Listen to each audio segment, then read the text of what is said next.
Hello, and welcome to Jason Cavness Experience. I'm your host, Jason Cavness. I'm also CEO and founder of Cavness HR. At Cavness HR, we're building an AI native platform to help small business owners with their HR while providing you an HR business partner. At this time, we're doing a refunder raise to help us finish the build out of the product. To find out more, reach out to go to refunder.com/CavnessHR. Our guest today is the great and incomparable Scott Strong. Scott, thanks for being here today. Hey, appreciate it, Jason. Great to be here. So I always try to start off with a softball question. So first off, tell us how like either you take care of yourself, your hobbies, or what you do for fun. Man, I'd say one of the best ways to take care of yourself is to laugh a lot. I'm always having fun, whether it's on the job or whether it's at home with just hanging out with my lady. If you're having fun, you're laughing, life's going to feel pretty good. You have any speaking of fun and laugh? Do you have any favorite comedians or any comedians you've been to seen lately? Man, so I saw Dave Chappelle, Oh, did you? not this most recent time, Okay. but when he came for New Year's a few years Okay. back. I really enjoyed that show. He's one of my favorites. Chappelle show is great. Yeah. So he's probably my number one. I've been, venturing into some Kill Tony podcasts. Yeah. So that's fun. It's a mixed bag because they have the guys that they bring up, it's their first time performing to, seasoned comedians and everything in between.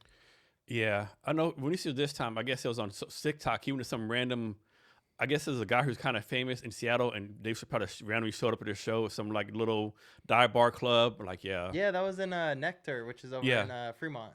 Yeah. Yeah. So I think he always does stuff like that whenever he does a concert somewhere. Yeah, I saw Devin the Dude at Nectar in Fremont. Do you ever go to any of the Tacoma comedy shows in Tacoma, like Nick's Comedy Club or Tacoma Comedy Club? I haven't been to Tacoma Comedy Club yet. I saw they did a Sean Kemp, Gary Payton. I think it was like a 420 kind of thing, but it looked pretty fun. I wish I could have made that one. Yeah, that's a pretty good young talent down there. But man, it has to be tough to be a comic, right? Because you gotta, like you don't get paid. You gotta do all these shows, Yeah, so I don't know. Yeah, you gotta climb the ladder, right? I feel like a lot of the time you're starting with like free gigs, open mics, and you're trying to you're trying to build your value in the marketplace, and you're also having to not only brand yourself, market yourself, build your business, but you also have to spend a lot of time working on your craft because your craft is your business. Yeah. And so now you're juggling like running a business and trying to be the best at your craft, So it's not an easy easy thing. And for every one comic that's good, there's probably like 10,000 out there struggling. You're not making, and then maybe your style of comedy doesn't match that crowd you're at with that night, For sure, it's like for every 10,000 Comcast customers, there might be one happy one. Oh my God, yeah, yeah. So speaking of Comcast, so I used to use Comcast here.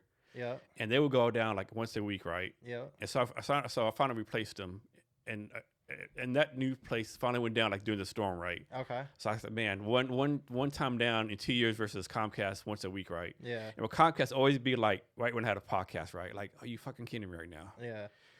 Yeah, it's I don't know, but yeah, I mean that uptime, man, is crucial, right? You gotta have reliable internet and to be able to produce your show, and an outage once a week, man, is that's a tough.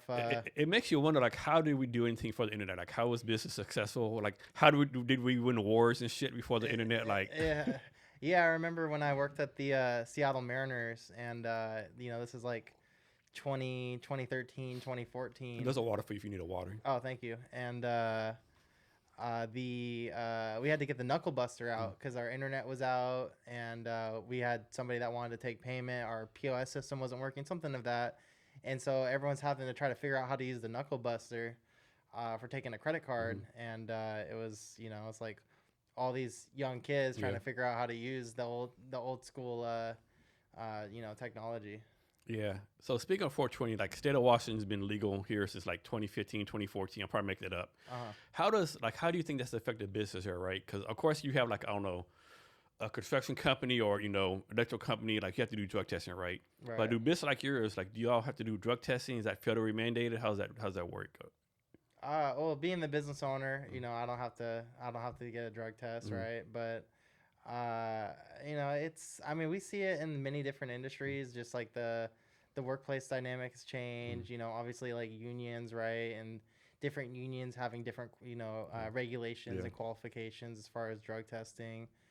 So we see it. I think a lot of there's been a lot of relaxation towards like marijuana, right? I Yeah. don't think as many companies are as strict on that, but there is some jobs where they're not going to allow it for Yeah, you safety can't. Yeah, reasons, and so yeah. Like the example I use for HR is like like suppose you have a donor shop and your cashier is smoking dope. Does it really matter? Maybe it does, maybe not. hmm But let's say the person making the donuts smokes dope, and the donut shop burns down to his fault.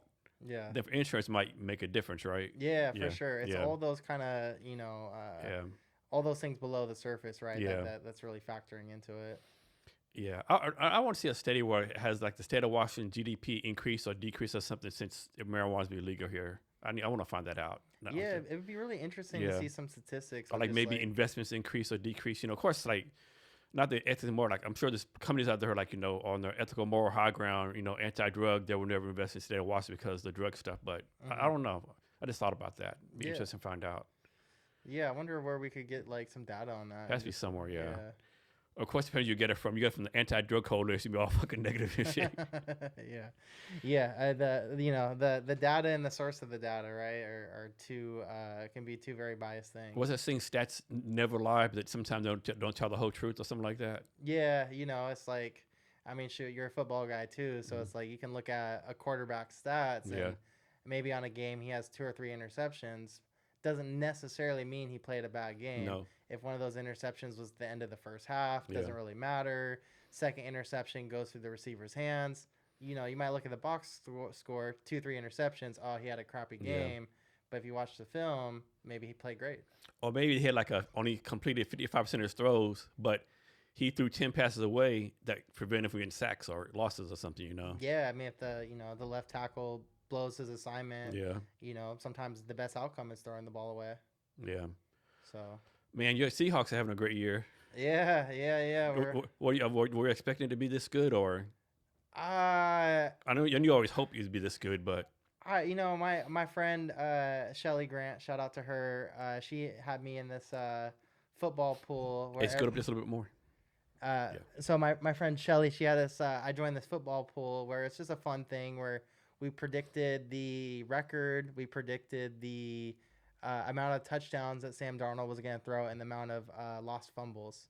And so I had us coming into the year at 11-6, which was much higher than Vegas, but I don't think any Seahawk fan could really say that they expected it to be this great of a season. So a lot of things that happen. I think y'all gonna get the number 1 seed.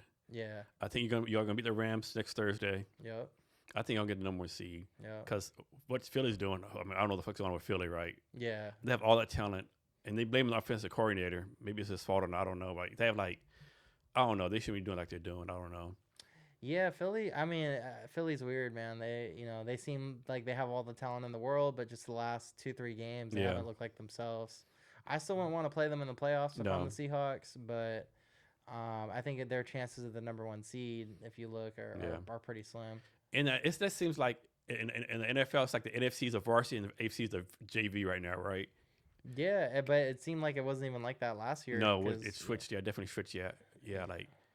And the AFC, like Kansas City, what's going on with them? I mean, like, I don't know. They see all the talent. I don't know. Football's a funny game sometimes, right? Yeah, and it's been a weird year because, like, if you think last year, you think of all, like, the AFC, you think Joe Burrow, Lamar Jackson, Josh Allen, Patrick Mahomes. Yep. You got all the superstar elite quarterbacks in the AFC. The AFC is stacked. Now, the Ravens are falling apart. The Chiefs have fell apart. Cincinnati's non-existent. Cincinnati fell apart. Too many injuries. The Bills, they've had their ups and downs too, so they haven't looked like they haven't. The elite team that I think people thought they were going to be. Still could, perhaps turn it on come playoff time, but it's a big risk. Yeah. Like in the NFC North, you got Green Bay, Chicago, Detroit, all right there. Yeah. Yeah. It looks like Minnesota definitely fucked the game up by letting Sam O'Donnell and Daniel Jones go. Yeah. Trusting J.D. McCarthy. Yeah, I mean, I know he was there the first year. He was hurt, and so he kind of had a redshirt season, but he still was, for all purposes, a rookie. And normally when you have a rookie, it's nice to have a veteran bridge just in case, or if the rookie's not ready. So yeah, and it's not like he was had great college career either, right? I mean, he won national championship. It wasn't like he's like throwing for like 6,000 yards, 50 touchdowns. Yeah. He's mainly like a game manager in college. So I still don't know why. I don't know. I just don't see it. Yeah, I'm not watching film all the time, but I don't see how he was so highly touted, and like you said, it seemed like he's handing the ball off. Game manager seemed like maybe He makes a couple throws, yeah, yeah. Like I would have thought he was more like a mid-round pick, kind of Yeah. projected as like a backup guy. But that's true. I know one thing, y'all Seahawks, the Sam Darnold, Geno Smith trade off definitely paid off for y'all, Yeah, and not so much for the Las Vegas Raiders. yeah, and also we traded DK, which led to Nick Emmanwori, the defensive back, and he's been a big game changer too, I think, for the defense. Yeah, I know we talked about DK Metcalf a few times before, and I don't see what the hype is about him, right? I don't get it, right? Like it seemed like he drops like 2 balls a game. I don't know. He had a good game for Pittsburgh the last game. And one thing I give him credit for, I know you know this, he's actually on special teams now as a gunner, right? So he's taking up 2 or 3 people on special teams, which lets other people make tackles. So I thought it's pretty neat for him to do, right? But I don't know, just like he has like flashes of brilliance, and he's like, I don't know. Yeah. I mean, one moment, like, for all my diehard Seahawk fans, like, you look at that Eagles playoff game when DK was a rookie, when we had Marshawn come back for that year. He had like 160 yards, looked great, looked dominant, and so he had those flashes throughout his Seahawks tenure.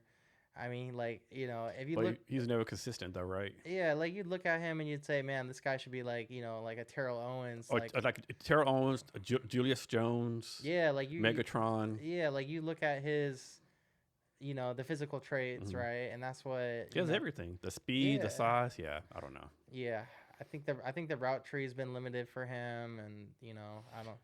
That's one thing I never understood too about receivers. Like they say, have you ever said, how come you can't run every route? I never got that right. I'm not a football player or receiver, but like some receivers, like George Pickens, the Cowboys, his criticism like he could only run the go route, but now he's running every route. So is it like the player can't run it, or the coaches don't let him run it? Yeah, I'm not an expert either, but I think it's like the hips, right? How twitchy they are, how good they get in and out of breaks, and like somebody like Doug Baldwin, right? When he played on the Seahawks. If you look up at his highlights, he has some great footwork, releases. Yeah. The way he moves, like he could be running like a quick little 5-yard out route, and he could totally just burn the DB where he's wide open. Yeah. So. And so y'all play the Colts this week. That should be a victory for y'all with all the stuff the Colts going on. Yeah, I mean, hey, Phillip Rivers, man, he's back. You know what? If y'all let Phillip Rivers beat y'all, I don't know. Yeah.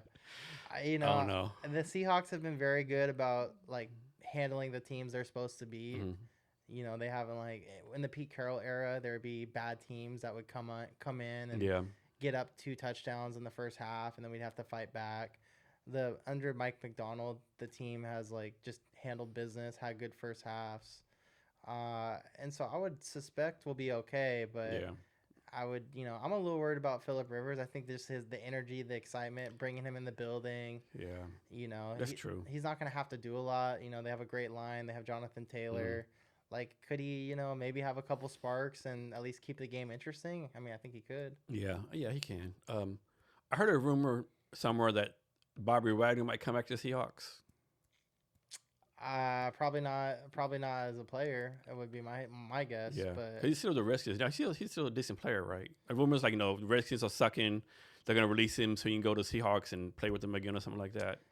I don't think this year. No. Okay. I mean, I think Ernest Jones, the new like inside linebacker, he's been really good. Yeah. And I think with Bobby right now, the complaint is he just can't cover. Yeah, I mean he's like 97 years old, right? Yeah, so it's like he can tackle great, but if you can't cover in today's NFL, you're lost. Yeah. So this might be his last year then. Yeah, I mean he could maybe get like another 1-year deal somewhere, maybe if he really wants. Or just play like a run defense packages or something. Yeah, like early down guy or something. Yeah. What's a team in the NFC that like you don't want the Seahawks to play? Like this team could like beat y'all as far as matchups and stuff. I think the Lions are scary. I think the Lions, I think they still have a lot of firepower. Goff's been a little bit, here and there in the playoffs and in big games. But I think the Lions, like, if they can find their magic, I think they might not even get in. But if they do get in, I wouldn't want to play them. Yes, I actually did this the other day. So I took the AFC and NFC. Like in the AFC, there's like 7 playoff teams each conference. There's 9 teams in the AFC who like have winning records or better. Mm-hmm. In the NFC, is 10. You know, it's like in the playoffs, like, do you want to play the Lions? Maybe not. The Cowboys, they might get hot, right? There's all these teams that could win it all, right? There's like really no dominant team. Even like AFC, Denver and New England 11-2, but like I don't think anyone's scared of playing Denver and New England. I don't think, right? I could be wrong, of course, you know. Yeah. Yeah, it's they both have great defenses, right? And so defenses typically win games, as they say, and defenses hold up, but they're just not proven teams. Quarterback, is young, right? So there might be question marks there, like if they're gonna perform at the highest level when the lights are bright. And so if I'm in the AFC, I'm not worried about Denver or New England. No. I think if I was a gambling man, I'd be all in on Buffalo. Yeah. The only thing with Buffalo, I don't think they have any receivers though. But you got Josh Allen. Yeah, and I mean that's true. Yeah, but still, right? Yeah. Yeah. You are trying to like kind of take a bunch of ingredients and just kind of throw it in a pot and make it work. I think they picked up Brandon Cooks a couple weeks ago, and he's still maybe got something there, but it's definitely... And then you got the Houston Texans will start 0-3, another 8-5. They're 1 out of 10. Jacksonville's 9-4. There's a lot of good teams that no one's like really great. I don't think, right? There's no like Chicago Bears 85, New England Patriots. Back in the day, I don't know. Yeah, I think it's a good time to be a fan though. Whatever team is, unless you're a fan of the Cleveland Browns, Arizona Cardinals, yeah. you still got a chance. Yeah, there's probably like a good 14, 15 teams that are all sitting there thinking if all these things go right, we can win the Super Bowl. And so, that makes it fun, right? When half the teams feel like they're in it, right? Yeah. When you look at like basketball, I hate to talk about the Thunder, but they're Who saw that coming? I didn't. I didn't either. I mean, I know they're about 24-1. Like, what the? Yeah, they're beating teams like 30, 40 points. Yeah. I think that's kind of the beauty, and also what kind of can turn some fans off about basketball is there can be just such dominance, right? And these dynasties that pop up, where football seems like there's always really good parity, and you do get your 85 Bears type teams, but it's less frequent, right? I mean, 85 Bears, that's 40 years ago. Yeah. So we're citing 40-year-old teams, right off the bat. Yeah. Where basketball, it's like you had the Warriors, you had the Lakers, there's so many dynasties, the Spurs, right? Just even in recent memory. I think different too. Like the NBA, they play the same schedule all the time. They play the same number of division players. People same of like conference, whatever. But NFL, if you're last place, you got an easier schedule versus a first place schedule. So I think that helps out too. I think like New England, they played the team they won against. They have like a record like 24-49 or something, right? So of course you do have to win though, Yeah. So the rumor has always been the last couple of years NBA is going to expand to Vegas and Seattle, but it hasn't happened yet. You think it's going to happen? I have my doubts now. I think there was a lot of good energy and momentum, and people were excited about the idea, and it seemed like the NBA was flirting with that idea a little bit. Then they came out with their board of governors meetings in July, where Adam Silver seemed to really walk back some of the expansion excitement, and more so said that they're really at the start of the process and they're not sure when they're gonna expand, or they're researching it. It came out that Knicks owner James Dolan was against expansion. I remember hearing that. And other owners were also, listening to James essentially, or in his camp. The NBA Europe is something that I don't know if they're actually going to be NBA teams or like a separate league. It sounds more like a separate league, but the whole NBA, the idea of the NBA kind of like doing something in Europe seems really real. The Pelicans and the Grizzlies are both struggling franchises that in all kind of ways. Yeah, that they both, I think their leases end in like 29 or 30 in their respective stadiums. So not saying they're going to leave, but I think the NBA also wants to see what's going to happen there. The just evaluation of expansion teams too, with like the Trailblazers getting $5 billion for their team, the Celtics selling for like $8 billion. I mean, why would you want to expand now when in 5 years teams might be going for $20 billion? That's true. But my thing is like, I could be wrong. It's not like James Dolan, like one of the worst NBA owners there are, right? So why would people listen to him about anything? Yeah. Well, his, I mean, right, money. You know, the Knicks are one of the Mhm. most valued Yeah, franchises. So that's he's more because of tradition, not him. I would think. yeah. I could I be wrong. Yeah, I think it's his PR. You know, he's had bad moments in the media or media. You know, moments he hasn't looked great, Mhm. but I'm sure behind the scenes, other owners Yeah, like him and respect him. He just has gotten some bad news clippings. yeah. I know with Seattle, like it's such a good sports town, right? I mean, like Mariners, the Kraken. You would think if nothing else, the NBA would look at the Kraken. Oh man, like all these Kraken games are sold the fuck out, and they love Yeah. the Sonics. Like this, let's make something happen here. But yeah, I'm sure there's stuff going on that economics and all that kind of stuff. Yeah, you know, you would think like I haven't seen recent statistics, but I remember like you know, Seattle as far as like big like metropolitan cities in the US was like I don't know, like 12 or 13 or something like that. And so if you do the math, there's 30 teams in the NBA, and if Seattle's ranked 12 or 13 or even just in that neck of the woods, like why would you not want a team in that high profile of a city? Especially with the history of the fans, the history of the team, the 79 championship, the way the team left. I mean, it seems like a slam dunk to bring a team back to Seattle, but you know, whenever money gets involved, right, it's not that easy. Yeah, what makes it make more impressive? Like I think a lot of people think Seattle's a big city, with, like tens of millions of people. It's not really that big. It's like maybe 1 million people live here, right? And so based on like percentage, it's even the fan participation is even higher. Yeah, I think it's like, are you talking Seattle or are you talking greater Seattle area, Yeah, right? And I think, you know, if you're including, you know, your Kent and Auburn and Tacoma, Federal Way and Tacoma and Everett and East Side, if you're, you know, if you bunch all of us together, then, you know, then I don't know where they pulled that statistic yeah, from, but yeah. yeah. And so Seattle, they still own the Supersonics name and all that kind of stuff, right? Yeah, that for I think so. It seems for some reason there's a little bit of fogginess to Mhm. that for whatever reason. I've heard that we do, but from what I've heard, it doesn't seem like something's weird about that. I'm not 100% sure. Yeah.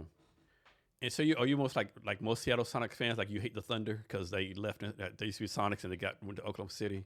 Oh yeah, I mean, I say my favorite team is whoever's playing the Thunder. Yeah, I remember it was funny. Like when they played the Indianapolis Pacers in the playoffs, on the championship last year, you see all these Seattle bars. Go Pacers! Yeah, Fuck the Thunder. yeah, yeah. There was a funny meme or like a Instagram video going around where it's Adam Levine, who's a Seattle sports Mm. reporter, and he's like getting ready to do the news segment, and as like a sports, you know, sports news at night segment. I forget what it's called. And he's like, yeah, and the Oklahoma City Thunders won the NBA Finals. Now on to Mariners spring training, or like he gave it like the tiniest amount of you know, like real estate in his show, and then he moved on to the next topic. And so people thought it was funny that he like basically didn't acknowledge the OKC championship, which all the Seattle fans were respect that. So if the Sonics do get a team, the game I want to go to, I'll pay a lot of money for, is Hmm. the first Oklahoma City Thunder game at the new Seahawks team, a new Supersonics team. Yeah, for Because that sure. would be bad shit. They would have to do like all kind of security, like make sure people don't have fucking rocks or stones or ice, Yeah, Cause like, yeah, no, you can't bring no bags, no nothing. yeah. I think so. I went to the Russell Wilson return game. The when he came back as a Mm, Bronco to play the yeah, Seahawks. If you remember, that was Monday Night Football yeah, Week 1. So the lights couldn't have been brighter. And you know, I've been to many Seahawks playoff games, many games throughout the years. It's hard for me to think of a more like electric crowd. That I mean, it felt like total playoff game, even more so. You know, it was a sloppy, low scoring game. Seahawks won, but like I can imagine the energy from that OKC Sonics game when if you know when that hopefully does yeah, happen will be 10 times that. You know, it will be crazy. yeah. So speaking of Russell Wilson, I don't know of any player who's ruined his legacy more by chasing the money than he did. Yeah, yeah. You know, and I don't know for sure if it was just like legacy or like money or why he really wanted out of Seattle. If it was, you know, the him not being able to cook, you know, the whole let Russ cook Mm. thing, and he wanted to, you know, be up there with like the Peyton Mannings and Tom Brady's, like stature wise, legacy wise, and he didn't think he could get it done in Seattle. If I had to guess, I would think it was something like that. But ever since he left Seattle, it went downhill, and it went downhill quick. And now he's maybe one of the first players that could legitimately play themselves out of the Hall of Fame. I know, right? I mean, he was like I won't say he was a lock as Hall of Famer who was here, but he was like pretty damn close, right? I mean, Yeah. like he had a good reputation, Super Bowl winner. Like he had all these great throws, great leader, and then like went to Denver and like and the rumors are like he like had his own parking spot. He was like want to be treated like a prima donna. Him and the coach class, you know. I don't know, right? The high knees in the airplane, like all the little Yeah. stories that were coming out about him, like all the social media bashing, right? It just wasn't good for him. And Yeah, and what's really bad is like it's like Russell was the only player like other players don't defend him, right? Most other players like they come defend. No, Russell's not like that. He's good. Every other player like they're like okay, whatever. I remember I was watching a radio podcast with Marshawn Lynch and Richard Sherman, and someone else's podcast, and they were talking about one of them said, hey, they tried to call him one time, and and they were basically told go through my assistant or something like that, right? Yeah. I think that was Marshawn. I remember that. I'm like, what the fuck? Like this is dude you went to battle with, right? Like, Yeah. are you like you would think, hey, 4 a.m, fucking call me, dude. Like, you know, like. Especially Marshawn Lynch. Come on, that's Marshawn Lynch. You better answer your phone. Yeah, of course, you know you can't really trust on the internet sometimes, but still, man, it's like other players they defend him no matter what, but him was like it could be because like they say he's a cornball. He's like too religious, too let's go team, you know. That would people the wrong way, and then like so in Denver 2 years. Basically, Sean Payton basically said, "Dude, you're a piece of shit. Get the fuck out of here." Yeah. It was like Sean Payton said, "Hey, we'll pay you $50 million a year for you not to be here, right, or something like that, right?" Yeah, I don't remember the numbers, but it was high. His dead cap hit was crazy. Then he went to Pittsburgh and did whatever for a year. Yeah. And then now he's at the Giants, and like I think it wasn't a game you wish like they didn't even like what's that term we're looking for? You don't play for the game, not no so, but like. You don't play. Like when you're just like inactive. Inactive, right? yeah. Like, I'm gonna bet there's no Super Bowl winning quarterback who's ever been inactive. Yeah, unless it's injury. Yeah, and honestly, Jameis Winston looked a lot better when he played for those couple games. You know what? I know Jameis Winston throws a lot of interceptions, but man, how is he not a starting quarterback for some reason from somewhere? Like, that's the leadership he has, right? Yeah, like you figure like the New Orleans Saints, right? They've tried out a couple different quarterbacks this year. I'd have a hard time believing that Jameis Winston isn't better than both of those guys. Yeah, and this the shit he says, right? Like, yeah. Yeah.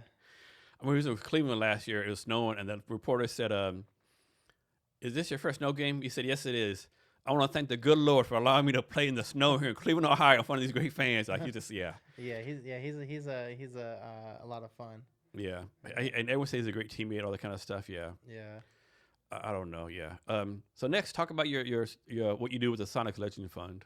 Yeah. So I volunteer. I'm part of the organization with the Sonics Legends Fund. We've helped former players. We help with bringing healthcare awareness to the general population. And so we've been there, like with like Slick, and unfortunately Slick passed recently. Gus also passed as well. So it's been a hard time for the Sonics community with a couple of our legends passing. But we're there to, provide those critical resources for when they need them. The Seahawks, they have an alumni program. Other professional teams have an alumni program. And so, through our leadership team, we wanted to step up and bring a program to be able to support former Sonics. So for those people out there who might say, like, why do you need to do this? Like, NBA players make hundreds of millions of dollars, all this kind of stuff. What would your reply to them be? It was a lot different, back before all the TV money started coming in, all the endorsements, and the guys that were playing in the 70s and 80s, and the guys that played in those times, with just the comparison of what the guys make now versus then, it's totally different, and so it's not like a program that's designed to put a little extra cheese on their Whopper, so to speak. It's for, critical resources and being there in the times of need. And I have to think, like, these players, like, I would think they really have to swallow the pride and ego, right, to come to you for help, right? Because I'm thinking, like, I'm Jason Cavness, former NBA player. I'm like, man, do I really want to go to Sonics Legend Fund and say I need help? How's that work? Yeah, we've had a few players that have reached out to the NBA, and then they come to us anonymously, and so we're happy if there's a player that needs help, that they can stay anonymous. So what is that y'all actually provide for them? So they have like medical bills or critical resources that they need. We can provide assistance with that kind of financial aid. And y'all do like fundraising or grants or something like that to pay for all this? Yeah, so we had a couple fundraising events. We had a fundraising event before a couple of the Rain City Classic games, which were the NBA preseason games Mm. that they hosted here in Seattle. They had three preseason games, 3 years in a row in Seattle, and we had fundraisers at two of Mm. those games. And then we also had an event at Moss Bay Hall in Kirkland that Mm. was open to the public. I went to that one, I think. Yeah, Yeah. and that was June of 24. Yeah. NBA Finals Game 1. We had like Jack Sigma show up, Mm. Gary Payton showed up, Fred Brown. So we had Kevin Calabro was there, which gotta love listening to a game or just even Kevin Calabro emceeing an event. I mean his voice and he's a lot better than on the mic than I am. That's for sure, man. And how long have you been involved with this? Since it started, which was in 2023. Okay, so it's pretty new then. Okay. Yeah, pretty new. Okay. Yeah. And do other teams have the same kind of thing going on, or is this a Sonics, or do you know? The Seahawks have an alumni program. Other teams, I think the San Francisco 49ers Mhm. do. So I think it's kind of hit and miss. And so like different, like it's really kind of a team-based thing to my understanding, where some NFL teams may have that, some NBA teams, some MLB teams. I'm not 100% sure the total landscape. I just know that like the Seahawks had an alumni program. So Sandy Gregory, who founded the Sonics Legends Fund, she worked for the Seahawks, and then after she retired with the Seahawks, she felt it in her heart to start the Sonics Legends Fund, and I'm thankful to be a part of it. I think one thing don't people realize, regardless how much money these athletes make, they only make it for a relatively short amount of time, right? Like even if like a baseball player make millions of dollars for 20 years, right? Mm-hmm. Players play baseball from 20 to 40, you still got to live from 40 to 80, right? So if Yeah. you make millions of dollars, you're like buying everyone cars, blowing money, like it goes fast, right? So yeah. Yeah, and I think sometimes that it does happen, right, where people they don't have that financial education, right? They don't budget. They're making a lot of money. Maybe they overspend and it hurts them later in life. But I think there's also a lot of players that like didn't make the money that people think that they might have necessarily made, and also just life happens, shit happens, right? And so it's sometimes somebody just gets into a tough spot, and we all need help, at some point. And of course, those certain situations where like their family members take advantage of them. Like, hey, Jason, you made this big contract. I'm your third cousin you've never seen, right? Yeah. Or and then of course there's all these scammers and stuff out there, or you're doing an investment like the Brooklyn Bridge, that kind of bullshit's out there too, like everywhere else, Yeah, I mean, a lot of things to be careful of, right? There's always kind of bad actors. Every in the telecom and IT world, everybody's getting phishing emails every day, and if you click on that phishing email, you could totally have all your information stolen or other bad things, and so there's always risk in everything, right? Yeah, I mean, I get like emails all the time from like, hey, we want to invest in your company, but pay us 50,000, right? Because I can imagine if these athletes with multi-million dollars, what kind of shit they get all the time from people, right? Yeah, I mean, it seems like there's always something coming out every year of some player and some financial advisor that didn't take care of their client, and and now there's a court case, right, where the players having to go after the financial institution that was supposed to be taking care of their money. It seems like. Yeah, and it's worse when it's like the mother, father, brother, someone really close to them. Hey, my best friend's been here for 20 years. Oh shit, he fucking stole $100 million from me, right? That's Yeah. really a sad case there, I think.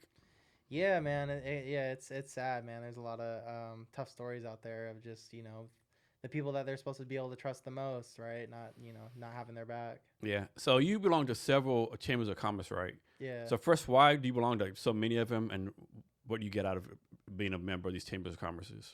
I mean, I get I build relationships for the chamber because a chamber is just comprised of members and businesses, and so it's a great way for me to get out in the community, build relationships. I've had involvement with several organizations.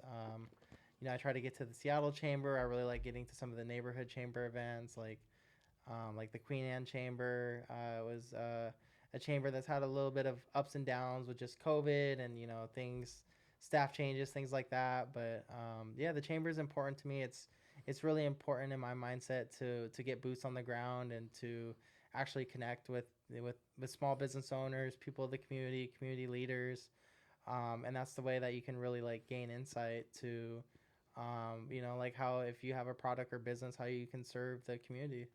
So if you belong to one chamber, does it like pay for everything else, or each chamber is like a cost each time? Normally there's like just a membership cost to join a chamber, and Okay. each chamber operates a little differently. I know with certain chambers, like in Seattle, if you sign up with like a specific like the Fremont chamber, which I'm not sure about them necessarily, but like if you sign up with the Fremont chamber, then they'll actually grandfather you into like the Seattle chamber. Mm. And so sometimes you can get like kind of like a 2-for-1 deal like that. But normally, you just sign up for the chamber, pay their membership dues, and then you have access to their events and different things that they do for their members. So talk about the importance of building relationships. Yeah, I mean, relationships are everything. It's I think, a lot of us, right, like are in a business, right, where we have competitors, and sometimes our competitors have similar products to what we can offer. And so if you don't have that relationship, if you don't, if you're dealing with a customer and they don't feel like they're getting taken care of, then they're not going to stick with you. And so like the relationships mean everything, from the relationships with your customers to the relationships with your coworkers to the relationships with people out in the community, your vendors. Like how you treat people will go a long way, and what happens in the dark will come to light. And so like all the stuff, whether it's the UPS guy walking into your building, or whether it's your biggest client, you should treat everybody, try to make, everybody feel great. So how do you do this? And hopefully I asked this the right way, right? Of course, you always want to give value, help people out, right? Mm-hmm. But like, how do you make sure, like, someone's not taking advantage of you? Like, suppose like you give value to some 4 or 5 time networking event, and they never do anything back to you. Like, how do you make sure, like, are you just like give value no matter what, or you're like, okay, I helped this guy like 10 times. I asked him one thing, he doesn't do shit for me. Like, how do you work that? Yeah, I mean, I think you gotta just understand the dynamics, right, of the relationship when you're kind of stepping into it, right? Or if somebody is like, hey, what do you think about my cold calling script, Mm. right? Like if I'm there and available and I can help them, I'm more than happy to take a look at the cold calling script. I'm not necessarily expecting anything in return. But if it's like, hey, we're gonna meet up every week and we're gonna kind of be gym buddies and we're gonna like work on our Mm-hmm. businesses together, and then it's all me giving input and I'm not receiving anything Mm-hmm. back, then that kind of feels like it's different against the expectations of when we started, and so then that kind of could become a problem, right? So I think it's just like understanding kind of the starting place of when you're meeting someone. Like, am I just like, am I meeting them in Mm-hmm. passing? Am I like actually building like a relationship with this person where I might be, interacting with them on a regular basis? And so I think it's just like you understanding the perspective of like what you want out of it. And when you give without the expectation of return. And when there's something set up kind of on the front end where it's like, hey, we're going to help each other out in this way, then it should be a two-way street. What's your advice to some people like second networking, right? Mm-hmm. What's your advice for people to get the best outcome they do for any kind of networking event? I mean, I think you got to go in with a plan. I mean, I think, like if you're just walking in and you don't have like a plan of either like what you want to get out of the event, right? Like if you want to listen to the keynote, who you want to meet, like you should have a plan. I mean, I think that's really important. I think if you're the type of person that's like nervous or introverted, then like ultimately you got to push yourself a little bit, right? Like if you're at a networking event, you're not gonna get value out of just being in the corner, not socializing, or just talking to your coworkers. Normally, like when I go to an event, I have a couple of my teammates with me. Like we're, as soon as we get there, I'm like, hey guys, like I'm going over here. Like see you guys later, because it's like I can talk to them anytime. Like my goal is to come here and meet somebody new. It's a networking event, not a friend gathering event, right? Yeah, for sure. Yeah, Like that's my pet peeve. You go to a networking event and you see, okay, I know you know each other, right? Why are Mhm. you talking to the same three people like hours at a time, right? Yeah. Yeah. Yeah, and I think it's like you don't want to also get trapped, right? Like I think we've all been in Oh my God. Yeah. where that person keeps going and going and going, and now you're kind of like held And you're like, hostage. can you breathe so I can fucking say I want out of here? You know? Yeah, and so like you have to find the respectful way, right? Mm, You don't want to, you don't want to hurt somebody, right, mm, or be rude, but like, you also kind of have to know that you're there with a purpose, and mm. so you got to be able to kind of like speak up and be like, hey, like, sorry to cut you off, but I really gotta keep making the rounds. Great to meet Yeah. you. I'll catch up with you later. And so you gotta maximize your time, right? Like we all get if you're there for an hour, hour and a half, like you don't want to just sit and talk to the same three people or your coworkers. Like meet somebody new. Yeah, so I'm a big time introvert. My goal is always to know network, meet, like connect with three people, right? That's Hmm. my goal. Yeah. Connect with three people. One of my pet peeves is like, suppose you're talking to three, like four people, and someone just comes up and just interrupts. Hey, I'm John Bob, blah blah. Like, Yeah. dude, like what the fuck, man? Like, Yeah. I know your network, but goddamn, dude, we're talking. You see us talking. Uh, That's yeah. one of my pet peeves. Yeah, For sure, man. It can definitely be the Wild West, right? Where you can be having this great conversation, and then somebody joins the party, and they kind of throw off the cadence. yeah. And so have your business cards ready, right, and connect with them after. Do you have any like go-to networking events you can tell people about? Uh, I like Master Builders Association. Mm. Our my company, we service a lot of businesses that are in the trades industry, and so Master Builders is a great way to meet those business owners and to connect with that community. They have a free networking event that they do at their headquarters every month. They provide like light refreshments. They make it a great environment. It's an event that I've really enjoyed. The Edmonds Chamber, Seattle Chamber. I'll get invited to stuff. So normally, if it's like a client or somebody I know inviting me to something, especially if I haven't got invited by them to something before, I'll really do my best to make it at least once to something. Um, but yeah, I really like Master Builders. That'd be one off the top of my head. So I think in the Seattle, you go networking event, probably 5 networking events a day, every day of the year, right? Yeah. So how do you personally decide which ones are worth your time for you and your company to attend? Yeah. I think like for me, like my mindset with networking events, like it's ebbed and flowed a little bit over the years. We gotta get our work done, right? We have to kind of meet our like sales requirements, or like each member of our team has certain responsibilities, right?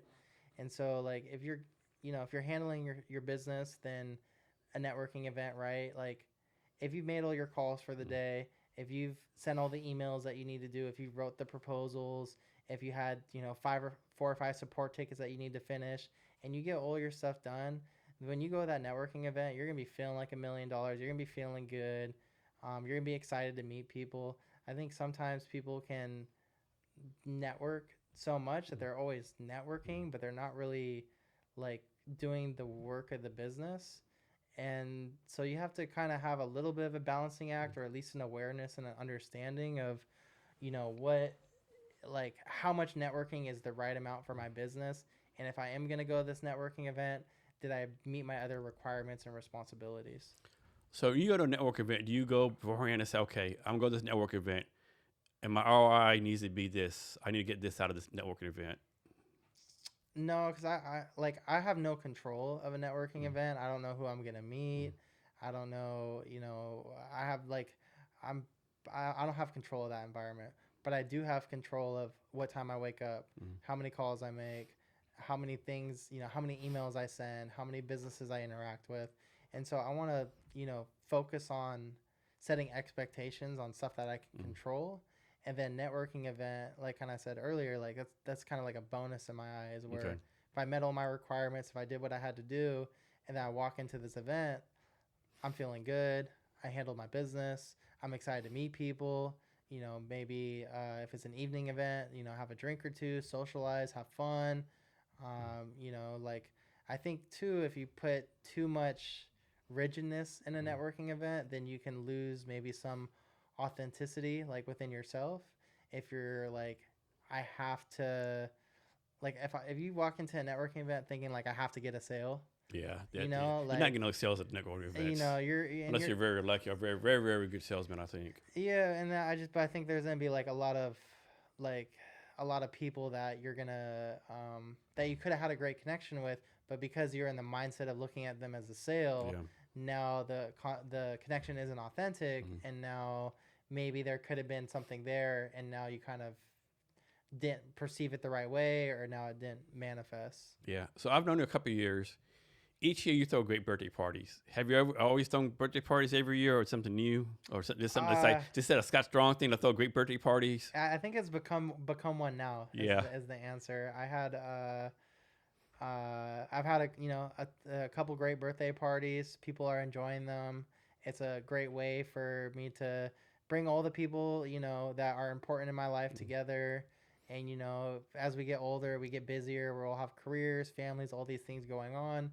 So like some people I might only get to talk to a couple times a year, but Mhm. they're still important to me. They're still special, and so we need a special occasion to celebrate. Nice. So next, I put it from somewhere. It's a quote by Nipsey Russell. On a mission, your worst enemy is idle time. And you said that's one of your favorite quotes. Can you like do a deep dive on that quote? Yeah, for sure. Nipsey hustled too, by the way. But yeah, that's one of my favorite quotes just because I think it really evokes such a mindset of like you got to get it done now, man. Like it's like I'm 30. I can remember graduating high school. I can remember 5-10 years ago and just thinking how far out 30 felt, right? And I'm sure everybody has that. Like whatever some of your milestone birthdays are, 5 or 10 years before your milestone birthday, you're like, man, I can't imagine what's going to be like when I'm X age. And so, like, on a mission, your worst enemy is idle time. It's important to me. It's just because it's like, I feel like, like urgency with like what you're doing or what you want to accomplish or anything, man, is just so important that, like, like, I feel like it always kind of like, like, if my mindset were to like drift a little bit, like if I hear that quote, it kind of like gets me back on track. So you're 30 right now, right? Yes, sir. So do you feel like you're ahead of schedule, right on schedule, or are you behind schedule as far as like you want your life to be personally and professionally? Man, that's a great question. I think it's a mixed answer. I think there's some things that I feel like I'm ahead. There's some things I'm about, behind. And some things that I'm right on pace with. I think also like we can all be our worst, our harshest critic, right? So it's like, there the things that I feel like I'm maybe behind in, like I would want to, I always would wanted to be able to do a muscle up, right? For example, like and to be in that physical shape where I can just hop on a bar and do like knock out 10 muscle ups. I'm not there. I'm not close to there yet. I'm behind schedule there because I remember thinking about that like a year or two ago. Like, man, I like, like when I was visiting Miami, you go to Muscle Beach on South Beach, and you just got guys hopping up on the bar, just cranking out different exercises, cranking out muscle ups, and I was like, man, that would be like I want to get there too. I'm not there yet, so I'm behind schedule, but also it's like how are you going to hold yourself accountable, and the way that you hold yourself accountable, is it productive, or are you just going to continue to like hold yourself back because now you're talking so negative that that it's like hindering you from making that progress. So I think it's important too to just like keep that mindset stable where even if you are behind on something, it's a marathon, not a sprint. Like Nipsey Hussle, that's one of his whole main philosophies is the marathon continues, aka like, even if you're a little behind right now, a marathon is 26.2 miles. Maybe you tripped over a rock, you fell down on mile 7, slow to get back up, but you still got a long ways to go before the end of the race. I think a lot of people mess up too. They compare themselves to other people. Like you shouldn't compare yourself to other people because the other person might have a head start on you. Yeah. Then might have been given $5,000 investment from their daddy, or you don't know, right? I think you got to compare yourself to. What's the thing? Get better today than you were yesterday, or something like that. Yeah, one that I've been saying a lot. I don't know where I picked it up, but is the comparison is the thief of joy. Yeah, yeah, I yeah. like that one, man, because it's no matter how great we are, no matter what we think, there's always going to be somebody like there's always going to feel like there's somebody that's further along, right? And so it's not going to do yourself any good to compare yourself to that person that's further along, especially if you're doing it in a way that's like hindering your abilities to succeed. Like, I can never be that, or I can never do that. You know, if you're maybe using it in the right way, like, hey, you know, this great athlete, I look up to him and I'm going to use that as inspiration to get to, you know, to this physical state, or to, you know, if I'm a young athlete, to make it professionally or overseas or whatever. You know, you can channel it the right way, but a lot of the times people are comparing themselves and using that as an excuse mechanism, right? I can't be this, I can't do this. You know, me and Joe went to high school together, and he's got, you know, 2 Rolls Royces, and I'm still, you know, driving a Honda. You know, my life sucks. So you know, you can't fall into that mindset. I mean, what's that thing? The person who can't walk wish he could walk. The person who can't walk wish he had a bike. Person who has a bike wish he had a car. Yeah. Person Yeah. car wish he had yeah. a Honda. Person on Honda wish he had a on and on. You know. Yeah, for sure. I know one problem I have always like I'm really self-critical. So I recently I'm trying to tell myself, okay, will you just tell yourself internally? Would you tell someone else this? And the answer is always no, right? So I kind of like relook at it, right? Yeah. I have to get better at that, yeah. But I think a lot of people have self-criticism, unfortunately. Like, a lot of people talk to themselves like in a way they would never talk to anyone else. Yeah, for sure. And it's a delicate balance, man. I think it's, you know, something that is never going to be a perfect answer, but like, you have to, like, if you are critical of yourself, if you are harsh on yourself, it's okay. But you want to like try to find ways to like channel that in a productive way, and not in a way that's just going to like harm you and hold you back. Yeah. And, I do think it's a plus sometimes, like, you know, in the Army, I had the best platoon, best company, best ever, and always like, you know, best this. I was like, had the most votes as student council president. I like always like achieve stuff, right? So I think it's good for that, but then it's always a cost sometimes, right? Sometimes I go into these dark holes, like, you know, like self-criticism, right? So it's like balance you have to have, right? yeah. I do think it can be good if you can channel it the right way, I think. Yeah, for sure. I think, you know, if you're holding yourself accountable, right? Like, some people could perceive that as self-criticism. Like, if you commit to yourself that, like, hey, I'm going to wake up at 6 in the morning and I'm going to work out, you know, and then you sleep in every day of that week, I think it's okay to be a little hard on yourself, right? Like, hey, am I really committing to this? Or am I just, agree. you know, but like, if you're, you know, if you're really advancing and doing good, and you're comparing yourself to the guy who's, you know, bought a Powerball ticket and got 20 million, you know, like, that's not like a healthy way to help yourself improve. Or maybe like, suppose you take an SAT score. I think the max now is 2,400. And you make a 2399, and you destroy yourself for 1 point. Like, okay, maybe you know, really look at how you take care of yourself, right? Because yeah, there's I don't know if I'm gonna be able to nail it right now, but there's a story that I really liked, and it was about this guy who it's called he was gonna take the SAT test, but before that he was like, you know, smoking weed, he's doing all this bad stuff in high school, was failing, and his mom came to him and said, hey, I'll let you drop out, but the only thing you have to do first is you have to take the SAT. And he thought he was kind of like this, you know, class clown, dumb kid, whatever. Like, he had all these negative thoughts about himself. And so he takes the SAT score. I think I know the story you're talking about. And then he gets the results in the mail, and he scores like a 1680. Yeah, I know the story. So now he's juiced up. He thinks he's the man, and he ends up like becoming a successful entrepreneur. And then 10, 12, 13 years later, some, you know, far distance amount of time out, he gets a letter in the mail saying, hey, buddy, we actually sent you the wrong SAT score. Yeah. You scored like some super low amount. And it wasn't, you know, so that just kind of proved that it wasn't anything to do with him being good at the SAT or not. It just, his mindset changed. Yeah. What's the thing? Sometimes fake it till you make it or something. Yeah. I mean, I think. Or have confidence in yourself, you know? Yeah. You know, I think one that I like is if you look good, you feel good, you play good. Yeah, the Deion Sanders quote. Yeah. Is it Showtime for Deion? Prime time. Yeah, prime time. I'm talking to a cowboy, man. I got to do better. No, you're good. Yeah. So you're actually born and raised in Seattle. Correct. Talk about some memories growing up in Seattle. I mean, I remember the trolley down by the waterfront, old spaghetti factory. It used to be down there. We used to love going to that old spaghetti factory. I remember Sunset Lanes in Ballard, the old bowling alley right over the bridge. Spent a lot of my time growing up, Northgate Mall, especially.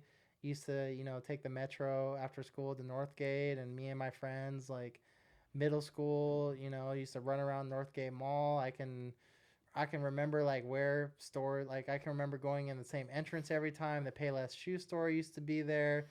They used to have Auntie Anne's. They used to have GameStop, Just Sports, Finish Line. Like, just a lot of good memories growing up in Seattle, playing basketball at Green Lake in the summer. I mean, things have changed a lot. I mean, I still think there's bits and pieces of like what it was like growing up as a kid. Um, but yeah, those are at least a few throwback names or a few business shout outs. So here's a question for you. So I got here in this area 2009, right? First 2009. And so I got July 2009 back down to Fort Lewis. Had some relatives come visit us. We go to Pike Place Market like in August. We put in the parking lot. And my aunt says, are they selling drugs? I said, yes, they are. And they're selling drugs, right? And so the question is like, I would hear all the time, back when Seattle was nice. When was Seattle like quote unquote nice? When was it like no homeless, no drug addicts, no fentanyl? Or has it always been like this here? I mean, from everything that I've heard, like the golden era of Seattle is the '90s, the grunge era, where like Seattle still felt like a town. There's all the Nirvana, all this great music, and all these great sports in Seattle. Mariners are amazing. Sonics are amazing. So the '90s is what I always hear is The golden era. The golden era. Okay. I'm a little bit too young to have experienced that. I mean, I felt Seattle was great. I mean, being a Seattle kid, the homeless has always been part of my life growing up in Seattle, right? Like It's always been there. always been there, and so I think the challenge is that they've been here for so long. And I know each one has a different story. Some mental illness, some drugs, some whatever the case may be. Some want to be like that. The thing is, like, I think you just get desensitized here, right? Because like here in Pioneer Square, I think it was you one time you told me we was like a Central Saloon one time. I said, man, this dude asks me money every day, and I think it was you said, Jason, that dude's been here for 12 years. yeah, It's like I'm like I don't know how you not be desensitized here, right? Like there's one dude here, he asked everyone for a quarter, right? First of all, what the fuck's a quarter gonna do for you, right? Like yeah, I don't know. Like I have so many stories here, right? yeah. I like whenever I visit New York, I like the entrepreneurial spirit, we'll call it, of like they'll ask me for $100. They'll be like, hey man, can you buy me 2 slices of pizza? Like I like the you gotta go for the big ask, right? Yeah. You can't don't just ask for anything, right? Ask for what you want. So one time I was in San Francisco the first time. I took a BART, and people told me, hey, some of the horse over the BART, right? Some of the BART, and this dude is walking down the aisle. He has like, how you're a little kid, you play in the mud, and then the sun came out and the mud soaked into you, right? Got dry. This guy looked like from head to toe. He had on a sleeping bag, no shoes, no sleeping bag, right? He asked me for $1. I talked to myself, dude, you need more than a fucking $1, right? You need someone to like take you off in their life and invest you for a year. And still that won't be enough, right? Yeah. Yeah, I mean, everybody's in their own stage of life, right? And, some people, want to get better. Some people don't. Some people, have really tough circumstances that make it really, really tough. Some people kind of choose the lifestyle they have to, everything in between. Yeah. I mean, you want to have empathy and stuff. I mean, obviously you want everyone to do good, but man, sometimes I don't know. Yeah. Yeah. It's hard, man. Cause like you said, we're so, it's so, we live it right every day, especially like coming here to your studio in Pioneer Square. I mean, see it. It's like you live it every single day. So it's like, how do you still have that emotion and sensitivity, right? When it's every single day. Yeah. Cause you don't want to you're like, man, someone asks you for money or asks for help, and you say no. You think it's like, man, am I a fucking bad person? Am I a fucked up person, right? But then I think I did experiment one time. If you give like $1, everyone asks you, you'd be out like $10, $15 a day times 30 days a month times whatever like it's not doable, Yeah. I mean, just even quick math right there, that's like $4,000. Yeah, and I think it's a story. So in the post office, he hasn't been there for a couple of months. Hopefully he's okay. There's a black dude from the post office named Eddie, right? And of course, I don't know if it's true, but 3 people told me this to live in the building. He's been in front of the post office for 12 years. It doesn't bother anybody like the 70s, 80s. They say it's dementia. But like 3 years ago, they said some lady and came and got him, right? He didn't want to go. So he got the police involved. Like, sir, this is your daughter or granddaughter or whatever. And so he finally like left, under protest. And then they said like 4 months later, he was back. Dang. I like, man, like, and so like, I like, he asked for water, give him water, but he's like, okay, this guy, some of your family came and got you, right? Mm-hmm. And, we're going to assume it took him to a nice house, whatever, right? And you came back, right? So it's like, with that, it's like, what do you do, right? Like, do you like put them at home, force them to take care of themselves? I don't know the answer to that, right? Yeah, it's, it's tough, man. It's there's not a good answer, right? And that's what makes it hard. We like it when there's like a concrete answer, right? Yeah. When there's not, it's tough. I mean, he's polite. He sits in front of the post office. He'll open the door for people, right? I mean, he's like, doesn't cause any problems, nice as can be. Mm-hmm. Doesn't like beg for money. Like, he asked me for water one time. I was bringing water, and I gave him a couple bottles of water. But yeah, he's like, I don't know. Like I say in the podcast, people way smarter than me or way more money than me can't figure this shit out, right? So we'll hope that I have it figured it out. Yeah. Yeah. So this one next question might get in trouble. What neighborhood do you think is the best in Seattle? Oh man, I think it's Magnolia. Think so? Yeah. Is that because you live there? I grew up in Magnolia for a good little while. Yeah, I mean, I don't know. I think Magnolia, like you get. Where's Magnolia at again? It's just past like Magnolia, Queen Anne, Ballard. So just kind of one of the neighborhoods. And you still live there? No, I live in South Lake Union now. Okay. Yeah. Okay. But Magnolia, man, like, there's only 3 ways into Magnolia. There's only 3 ways out. Mm. It's secluded. But at the same time, you could drive. You could be in downtown in 5-10 minutes. So you're really in close proximity to the city. But you have a really good neighborhood feel. Mm-hmm. Great place to grow up where you could, go out, ride your bike till 8-9 o'clock at night, not worry. What kind of neighborhood is it? Like, like South Lake Union knows to be an Amazon neighborhood. Capitol Hill knows to be like LGBTQ neighborhood, Pioneer Square knows, I think, like the kind of music arts neighborhood. What is Magnolia known as? Probably the family neighborhood. Okay. Yeah. Okay. A lot of older people, I would say, in Magnolia, but I think it's a really good family neighborhood. You don't really go to Magnolia unless you have a reason to go. It's not really like a destination neighborhood. Yeah, you don't hear about it a lot, yeah. Yeah.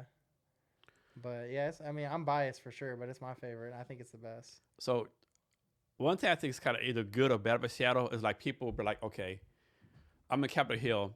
Hey, come see me in Pioneer Square. Man, that's a long fucking way. I'm not going to fucking Pioneer Square. Like, it's like each neighborhood is like their own little bubble. Like, yeah. Like even me, I stay in Pioneer Square a lot. And like, man, I want to get some fish. But do I really want to walk the Pike Street Market, or do I want to do it's like we're like all these neighborhoods like there's like these borders, right? Right. It has always been like that. It was like more neighborhood centric than other cities. Yeah, the neighborhoods are a big deal, man. Like I feel like a lot of people take a lot of like a pride in their neighborhood or where they live or where they grew up or where they, maybe where they worked. And so I feel like, yeah, like everybody's like, kind of, proud of their neighborhood and, like, especially with traffic, or are you going to Uber? Are you going to walk? Like, how are you going to get there? What about parking? Like Pioneer Square parking, I'm sure you know a lot about it. Like it can be pretty hit or miss. Mm-hmm. And if it's the summer and there's a Mariner game that's about to happen, and you didn't know, and now you can't park, or you're stuck in game traffic. Same thing with Queen Anne with Climate Pledge Arena. Like there could be a concert that night, there could be a game. So sometimes you just want to just stay where you're comfortable, right? Yeah, I think what makes it even more insane is the fact that like everything's pretty walkable here, right? There's like okay, it might take 20 minutes to walk from here to Capitol Hill, but you can still walk it, right? Not like you'd have to cross highways and stuff. I don't know. I think it's crazy. Then I guess I don't, because I do the same thing, right? Like I come to Pioneer Square, like, so have you been in a place called Tat's Italian sandwich shop here in Pioneer Square? Yeah, I've been there. And so like that's my limit, right? Like there's like restaurants across the street. Like, man, I gotta cross the street. Yeah. I ain't doing that shit. Yeah.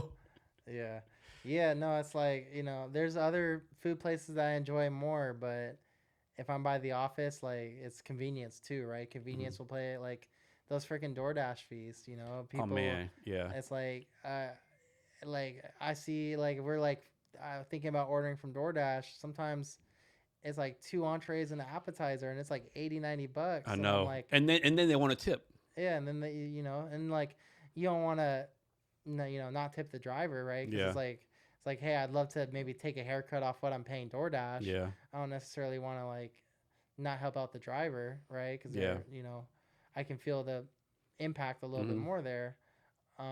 But you know, I'm like, man, I would rather just go pick this sucker up I know, right? than fork over an extra $40 for, you know. It's, And then when did the fucking Uber get so expensive here?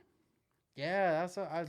It's fucking insane. Yeah, Like they want like $80 to go like half a mile or some bullshit. yeah, it's weird, man. It's yeah, I don't know if they like changed their Hey Scott, pricing. move up closer to the mic. Okay, Yeah. yeah, I don't know if they changed their pricing or what, but yeah, it definitely got. Sometimes those Uber bills are crazy. Yeah, but yeah. So you have any like a favorite restaurant you can recommend? I like Piccolino's in Ballard. That's an Italian restaurant. Good date night.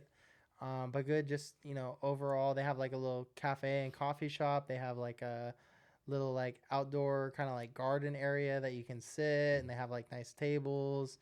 So you know, shout out to Piccolino's in Ballard. That's one of my favorites. Um, you know, 13 Coins, of course. 13 Yeah. Coins. I do miss the old location in Seattle. I would say the new location, the nostalgia isn't quite like back in the day where they had the 24/7 location that was like just off Denny. But 13 Coins is a classic.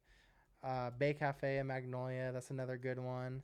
That whole Fisherman's Terminal, they have great seafood. There's a restaurant called Chinook's. Chinook's is a great restaurant. Get some of the best fish and chips in Seattle there.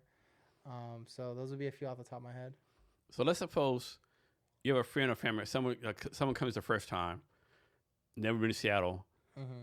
and they say, Scott, like show me around for a couple of days. What are you gonna show them? You know, definitely depends on the type of person, but you know, like Cary Park, right? Being like, you know, if there's a game in town, it'd be fun to take them to like a Mariners Seahawk game, something like that. I'm a sports guy, so you know, I'm gonna check the calendar, right, to see what games are happening. You know, I think taking them over to Alki and seeing the view there, seeing the beach. I think Alki is a lot of fun. Um, yeah, I mean, like, you know, I didn't do the Space Needle for a long time. I'm not like a big like touristy Mm. person. So I'd like take them around to some of the neighborhood spots, like even when I visit like other cities like New York or Miami or wherever, like I like to try to find like the neighborhood spots Mm. and then necessarily like the tourist destinations. Yeah, I mean, I would take someone like this bar hopping, right? Like Yeah. Central Saloon. Like so many like cool, badass bars here, right? Yeah, like I feel like I want them to experience like the culture of Yeah, Seattle, culture Seattle. like not like what is Yeah, advertised. the Space Needle is not a culture. It's like so touristy. I mean, Yeah, yeah. but I guess if you come, you got to go to it, right? You got to Yeah. you got to come here. Like if you go to San Antonio, Alamos is like a tourist trap, but you have to go to Alamo and San Antonio. I'm sure you have to go to Statue of Liberty in like New York City, right? Yeah. Something you have to do, you know, just because. But yeah, Yeah, no, and yeah, same thing. yeah. Talk about your time with the Seattle Mariners doing sales. So Seattle Mariners, that's your first sales experience, and that's when you like, okay, like I might be good at sales. Yeah, I mean, I had, you know, an entrepreneurial mindset from a young age. Like I had a dog walking business as a kid, and was always like looking for. How old were you when you started doing the dog walking? Like what age were you like, okay, start like selling and hustling, that kind of stuff? So I started the dog walking business in third grade, and then I ran it till my freshman year of high school. And So quick story for you, right? So you know how like you're a little kid and you'll cut people's grasses? uh-huh. This is what I would do, right? Instead of knocking the door and say, hey, you know, ma'am, can I cut your grass? I would get my lawnmower and cut like half the grass. And then got the door, hey, I cut half your grass. It's $20 to finish it up. Oh man, Yeah. man, you're lucky you're a kid, because I'm sure a few people probably would have wanted to run you off the yard. That's a good that's a good way to trap them in your funnel, though. That's for sure. Yeah. Probably about 80% said yes. Yeah. 20% said, get the fuck out of here, kid. Well, I'm sure sales weren't too bad, especially with an 80% close rate. Yeah. Yeah. Yeah. So dog walking business. Yep. So I had I saw it was two beagles. Those were my first client was two beagles. Neighbor across the street. Was just I mean I was getting $3 a day starting out, so very humble beginnings, but was able to kind of like scale that up in the neighborhood and had not anything like absurd, but I had a few clients, and as a kid, having even 20, 40 bucks or saving up and having $100, like you feel like you're on top of the world, Mm-hmm. right? And then I still had that entrepreneurial spirit, and I was like in high school, like buying and selling stuff on Craigslist and shoes or collectibles or anything that I could find that I could, I could buy low and sell Mm-hmm. high. Like I was interested in, and so by the time I kind of like got out of school, I just kind of naturally fell like into the like I had that entrepreneur mindset, but then that really parallels with sales, and so I got started with the Seattle Mariners, and that felt like a How did you get that job? I stumbled into it.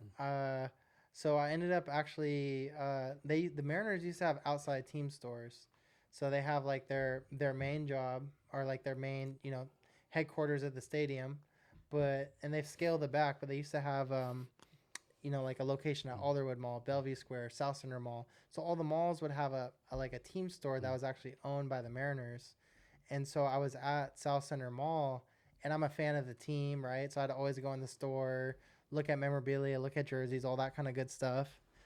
And I just ended up, building a relationship with one of the guys that worked there.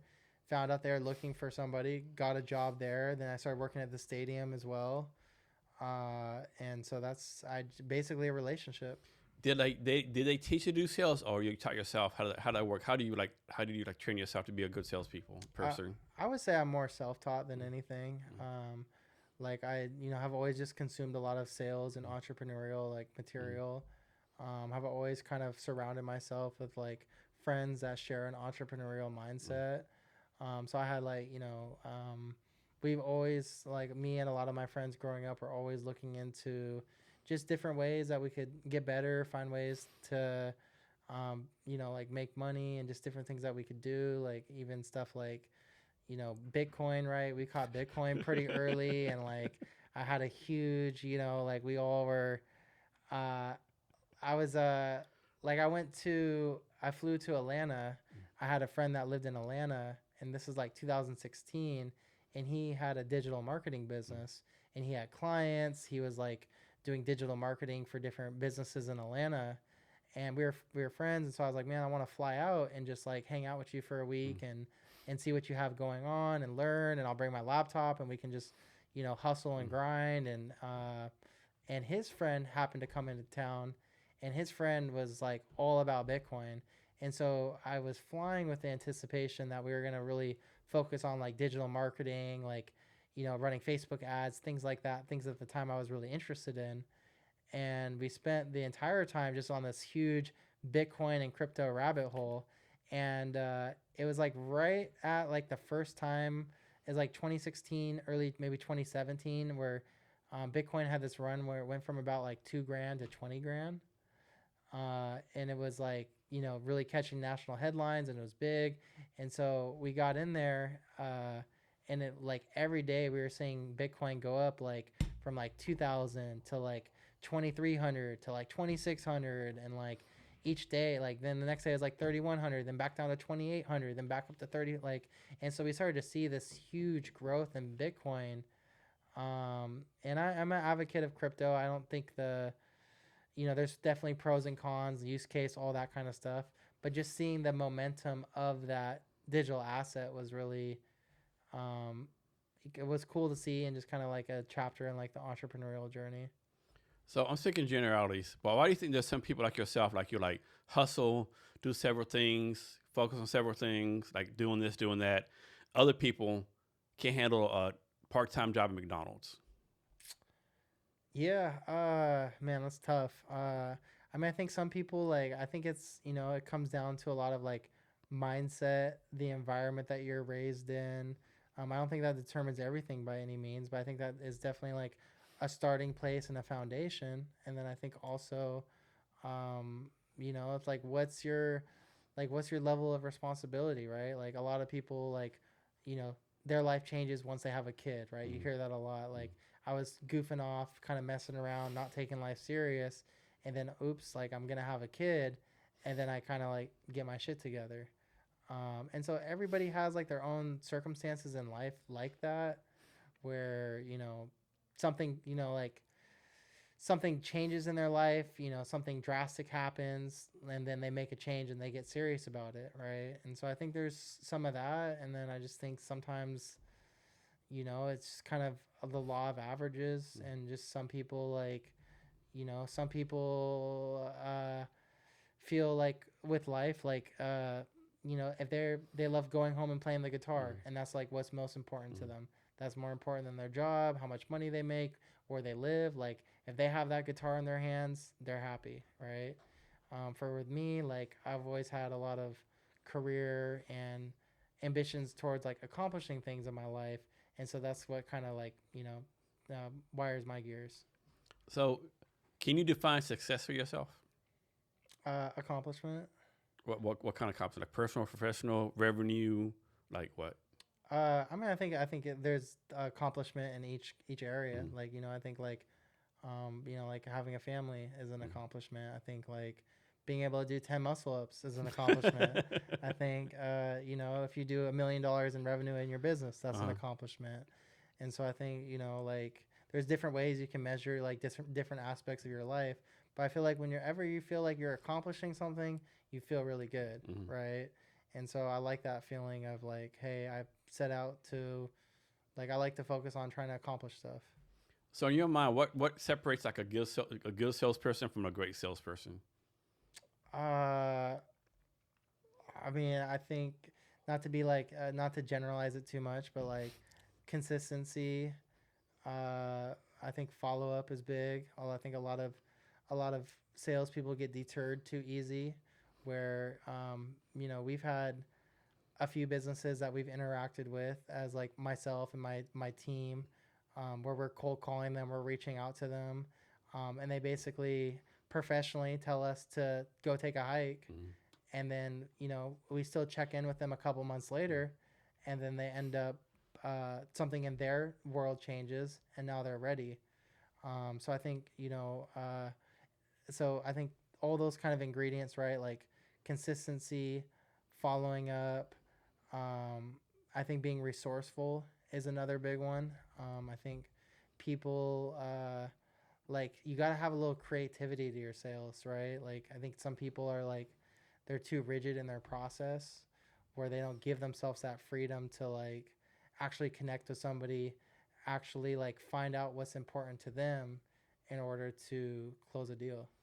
What's your take on having a script or not having a script when doing cold calling? I think you should have a script. Yeah. I don't think you necessarily have to follow it once you get to a certain level, but I think you should still have a script. I think that should be like the base of your foundation. And it's not that you're saying it word for word each time, but I think like if you don't have a script, it's like it's like if you're plugging in an address in the GPS, right? If you don't have your starting place, then how are you gonna map it? How are you gonna get there? That's right? good. That's a good analogy. Can you share like any like favorite go to sales tools that y'all use? Yeah. I mean, you got to have a CRM. We use a tool called Halo PSA in our business. We have a support ticket system. So when customers call to us, maybe they have, they have an issue, or maybe they have a new employee, and so they need to add a line or add an extension. That automatically gets opened into our system as a support ticket. And so to pair with that, we also have like a sales CRM. And so that allows us to track follow-ups. That allows us to track the last touch point, whether it's a call, email, LinkedIn message, whatever the case may be. So talk about this, right? It's in like, I mean, personally, I get like, I'm exaggerating. So I get like 20,000 emails from people. Try this marketing thing, try this sales thing, try this. Like, how did you like determine what to use? Obviously, you don't have the bandwidth to like try every little thing. Like, how did you figure out? Okay, I want to use this. Right. I mean, you gotta like. I mean, I think you have to know what you need, right? And like, you have to know like what is your like what is your must have versus what is your nice to have, right? And it depends on where you're starting at too. So it's like for us, like, we need to be able to track leads. We're calling and talking to hundreds of businesses a day. So we need to be able we need to have a way to be able to define that data, track it, automate follow-up processes. And so we need something that has that capacity. There's things that I wish that our CRM could do. Like I wish, like as a sales agent, I could click a button and I could pull up all the deals I sold, the revenue, and all the deals in my pipeline and the projected revenue. Like I wish at a click of a button, I would have all that data as a salesperson to see all the money that I've brought in and to see all the potential money on the table. And so that would be like a nice to have, right? But the core features, like you have to define what you need. So that way, like when you're evaluating these different softwares or different tools, like does this actually meet what I need? And then, does it have these other nice to have kind of features? That's great, but it's got to at least serve my purpose. Yeah, you bring a point, like so all these tools, like this tool does this, but not that. Like it's not like you have to buy 20 tools to combine it together and do the thing you want to do. Yeah, which is frustrating, right? Because you don't want to, like, if you have 20 different logins and you're tracking your email, you're tracking your LinkedIn, you're tracking your Slack, your Teams, then it's like you have too much going on, right? And then you're gonna like end up spending all your day like checking chats, checking emails, and so the whole day you're like checking all these different platforms instead of being productive. Yeah. So here's one for you.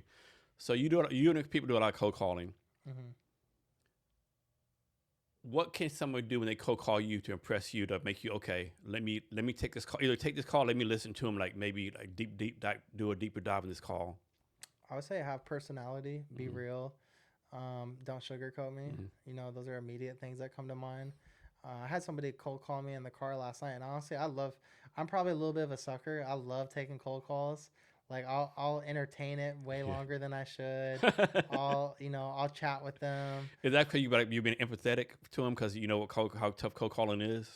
Yeah, but sometimes I'm also I can be kind of a jerk too. Like I'm not like not in a bad way, but like I'll kind of I'll play tough a little bit just because like I'm also just kind of curious to see how they'll respond, and so like I had this guy cold calling me on the way home last night. He like triple dialed me, which was aggressive, right? I'm like, oh man, we got a triple dialer. I don't see too many of those out in the wild anymore. And he's like saying he's just in Seattle for the week, and they're doing that's old. Isn't that old one though? Yeah. They're just in town for the week. They're doing complimentary roof inspections. And then he's like, can we set you up for an appointment for today or tomorrow? Yeah. So he's already like trying to box me in onto the schedule. That is one thing I hate though. He's trying to create urgency that they're only in town for the week. And so he's hitting a lot of like really great things. I think he's obviously he's coming on very, very strong, which most people my thing would be like, roof replacements in Seattle only here for the weekend. Like, so you want all your fucking roofing shit from like out of town, know? Yeah. I mean, good timing, right? With all the flooding going on, right? Yeah, that's true. Yeah. Anybody who's having issues with their roof right now is probably feeling it. Yeah. They better have their jacket on. So how do you deal with like a lot of people, including myself, if I get a call, I don't know this fucking number, I ignore, right? How do you deal with that? Is this a part of the game now? People ignore the numbers, are unrecognized, and keep on dialing? Yeah, I mean, like in our system, we can change our caller ID. And so, we can switch between like different phone numbers. Yeah. So I'm not like always calling from the same phone number. Okay. So I don't want somebody to judge me off my phone number right before they had a chance to have a conversation with me. And so, they might get a call from one of my numbers one day and a different number from another day. Yeah. So I mean, that's like a tactic that we'll use to just get more of a response rate on the phone. But it's a numbers game, right? You got to hit the dials. So, I mean, I know you don't know this off the top of your head, but like this estimate, for every 100 numbers y'all call, how many people do you think actually answer? If we're calling cell phone numbers, probably like 15 to 25. And so how do you and your people keep from getting discouraged? Like, man, I'm calling these numbers, only 50 people answer. You're like, how do you like this? Like, that's part of the game. You gotta be mentally strong. Like, how do you mess with that? How do you deal with that? Yeah, I mean, I think it's staying mentally strong. I think it's, I think when people get discouraged is because they don't have enough activity in your pipeline. Mm-hmm. And I think when people don't have enough activity in their pipeline, they naturally become needy to specific leads. And so it's like if I have 10 people in my like if I and can, this is something that takes time, right? Like if you're starting today, like it's going to take you a couple months, a few months to gradually like build up your pipeline. But if I have 10 good leads, like I'm babying those leads, it's going to break my heart if one of them says no. I'm going to be following up. um like I'm gonna be really like counting my head, like, hey, like I'm gonna be like have them pre-closed in my mind, like, hey, when this deal closes, like I'll be here. But when you build out your pipeline and you're consistent and you have two, three, four, whatever the number is, you have plenty of leads, then like one deal falling out, one deal not getting back to you that day, it doesn't really matter. And then you're speaking from such a place of confidence. When you have 400 deals, like 400 businesses that you've quoted versus 10, like the way you're walking, the way you're sounding on the phone is going to be completely different. Yeah. So I'm sure this is a complete coincidence, right? But a couple years ago, my daughter lives in Arlington, Texas, her and her husband, right? And she's sent me and my wife a text, hey, my phone number's messed up. I had to get a new phone number. I'll get a new number a couple of days. I'll give it a call, right? 2 days later, I get a call from Arlington number. I answer the phone. It's someone cold calling me, right? I know there's no fucking way, my daughter changed phones, just call me randomly, right? Yeah. But like, was it possible, right? That this person that's you, my daughter, was like cold calling me, like calling me out of the blue with a new number and calling me, right? Yeah, I mean, there's a lot of craziness out there. So, I mean, there could have been like some number spoofing going on, where you don't necessarily have to host the number as a provider to be able to spoof that number and show that as your caller ID. And so that could have been the case. That's definitely an odd one. I don't know if she maybe like submitted some information online that tipped them off. I would suspect something like that. I like you're fucking good. Yeah, yeah. Can you? I'm assuming you have some kind of in-house training program for your salespeople. Can you talk about that a little bit? Yeah, for sure. So like we as Strong Fiber Systems, like when we train employees, I really like almost like take like a basketball mindset. I grew up playing sports, so a lot of my philosophies are going to be kind of based around like sports and sports analogies. And so every day starting out, we time block out time to play the game, which is making calls, right? We take time to practice, which is role playing, and then we take time to watch the film, aka listen to the calls. I think one of the biggest things that I see with salespeople is they don't listen to their calls, and they think they sound good on the phone, and when they listen to their calls, it's so real, it changes them, and then it makes them realize that like if you don't listen, if you don't listen to your calls, you're gonna think you sound good. And not to say that you don't, but if you listen to your calls, you're gonna hear every little thing, the way you could have said it better, the way you could have phrased something. And so like just at least starting with that core mindset of like, hey, every day we're gonna make calls, we're gonna listen to our calls, and we're gonna practice. That's like my foundation for any salesperson, is you have to perform those three activities each and every day, even if it's a 15-20 minute time block for like watching film or for practicing. You have to hit each one of those boxes every day. And then we have scripts. We have different things that we do to really educate them on our products and how we leverage relationships and how we get through gatekeepers and how we do specific things like within our sales system. But I would say from a high level, it starts with those three things. Would you say sales is the number one skill a small business owner or founder needs to have? I would say it's resourcefulness. Resourcefulness, okay. Yeah. And what I mean by that is like a small business owner, you're going to be wearing so many different hats that you have to find ways to be resourceful, because you're not going to be able to do everything. You're not going to have the time. So like, are you able to, like we talked about earlier, are you able to have relationships that you can leverage? And it's not necessarily you taking advantage of people. It can always be a two-way street. But are you able to leverage relationships in your network? Are you able to find a way to get the attention of one of your target customers, maybe in a creative way? Like, there's a guy, I think his name's Jesse. He's a guy who he ran a marathon with David Does Goggins. he have like the big ass calendar? Yeah, Yeah, yeah, yeah, I yeah. watched a video of his yesterday. Yeah. Yeah, So I really enjoy that guy. yeah, I forget his last name, but his name's Jesse yeah. something. And he has this story that I like, and he's a guy that I think really um like some of the way that he conducts himself I Yeah, really yeah, appreciate. Where he has like one story where he's trying to go to this conference and he can't get into the conference. He didn't buy a ticket. It's a big conference. He doesn't have the money, and he realizes that as he's sitting there, that all the guys from the conference are going over this little cafe, yeah, yeah. and so this guy buys Yes, all I the remember, I remember the story. Yeah. he buys all the muffins. Hmm. So he like buys them out, and then as the guys are coming over there for the conference or like for the conference break, he ends up giving a couple of the guys a muffin or whatever, and then they end up talking, and then through that interaction he ends up closing his first deal. Yeah. And I kind of bring it back to me, like when I started my telecom business, there's a guy, his name is Dan in Florida, who was a big help in me kind of putting together some of the pieces of my business. And I met him at a conference like 3 or 4 years ago, maybe 5 years ago, I'm not sure, but I met him a while ago at a conference, and I literally bumped into him in the hallway, and I was like, "Hey man, coffee's for closers, be careful." And the guy, and he had a cup of coffee in his hand, and he laughed, and we ended up like seeing each other in the hallway 3 or 4 times, and kept having these like funny little interactions after that first one that was funny. And then he ended up we ended up staying in contact, and then he's ended up almost becoming like a mentor of mine, and then that kind of helped me in starting my business. Why do you think like some people they make the instant connection, like hit it off, and other people like walk by like fuck that guy? You know what I'm saying? Yeah, I mean, I think it's just like it's coming down to like being authentic, man. Mm. And it's like people like people like if you're going in with the motive, right? Like, hey, like I'm going to the networking event and I gotta close somebody.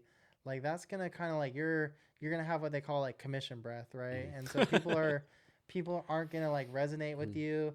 You're not gonna be like talking to them like you actually want to hear them and understand them. You're listening with the idea of like wanting to respond, not actually listening.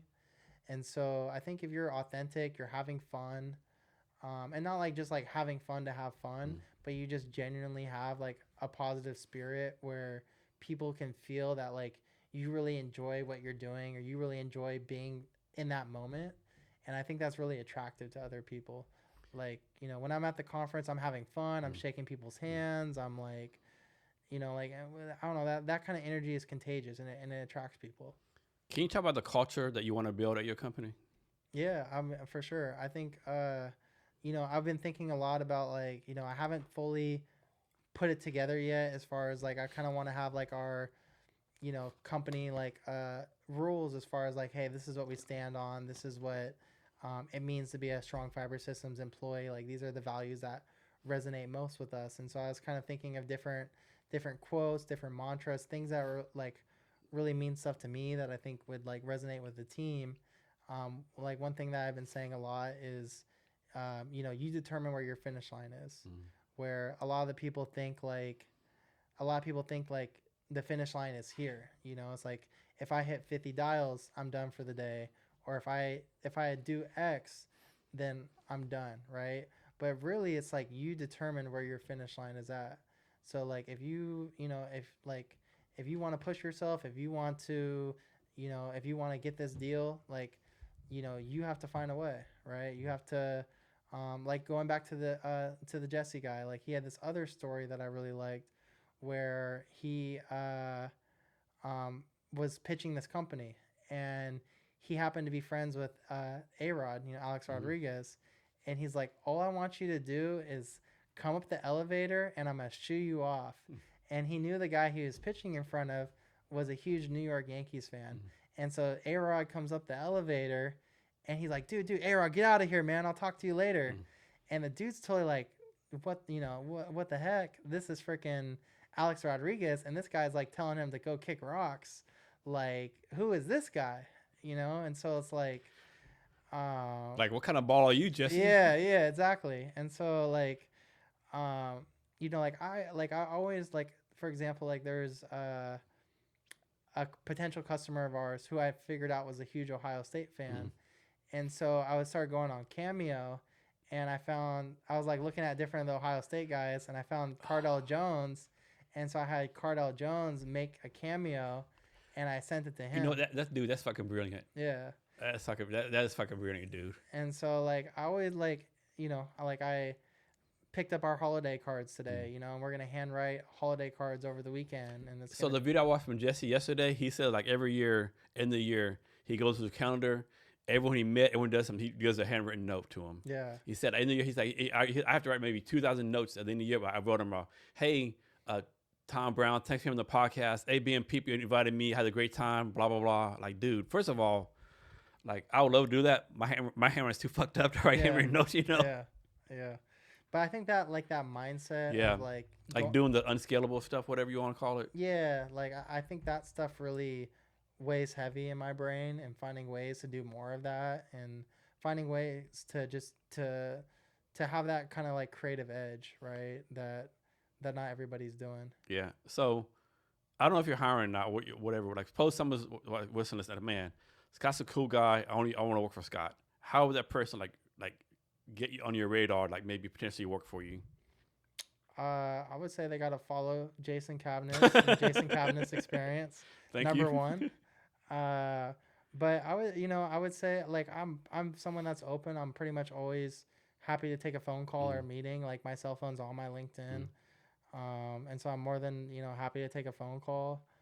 I think for our team, like, I think characteristics is what I'm looking for. Characteristics as far as the culture that we're trying to build, in terms of people that are focused, people that go the extra mile, people that believe in the way of taking care of customers the way that I do.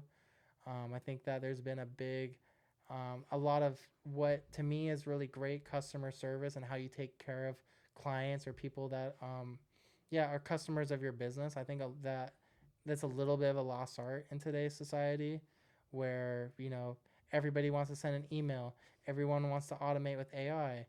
I want to do all that stuff too, but I also want to find ways to still bring real customer service that I believe in to my clients, that I think goes a long way and is appreciated. So why telecom? Do you have a degree in telecom? Like, why telecom? I stumbled into telecom. It wasn't something I didn't, I wasn't 12 years old on the pitcher mound thinking about my telecom career after I hang up the cleats. And so I was at a merchant service credit card processing company selling little Verifone terminals, B2B. So I was doing inside sales, outside sales, account management, was running the cancellation department. So small mom and pop business here in Seattle, pretty much throughout my 3 years there.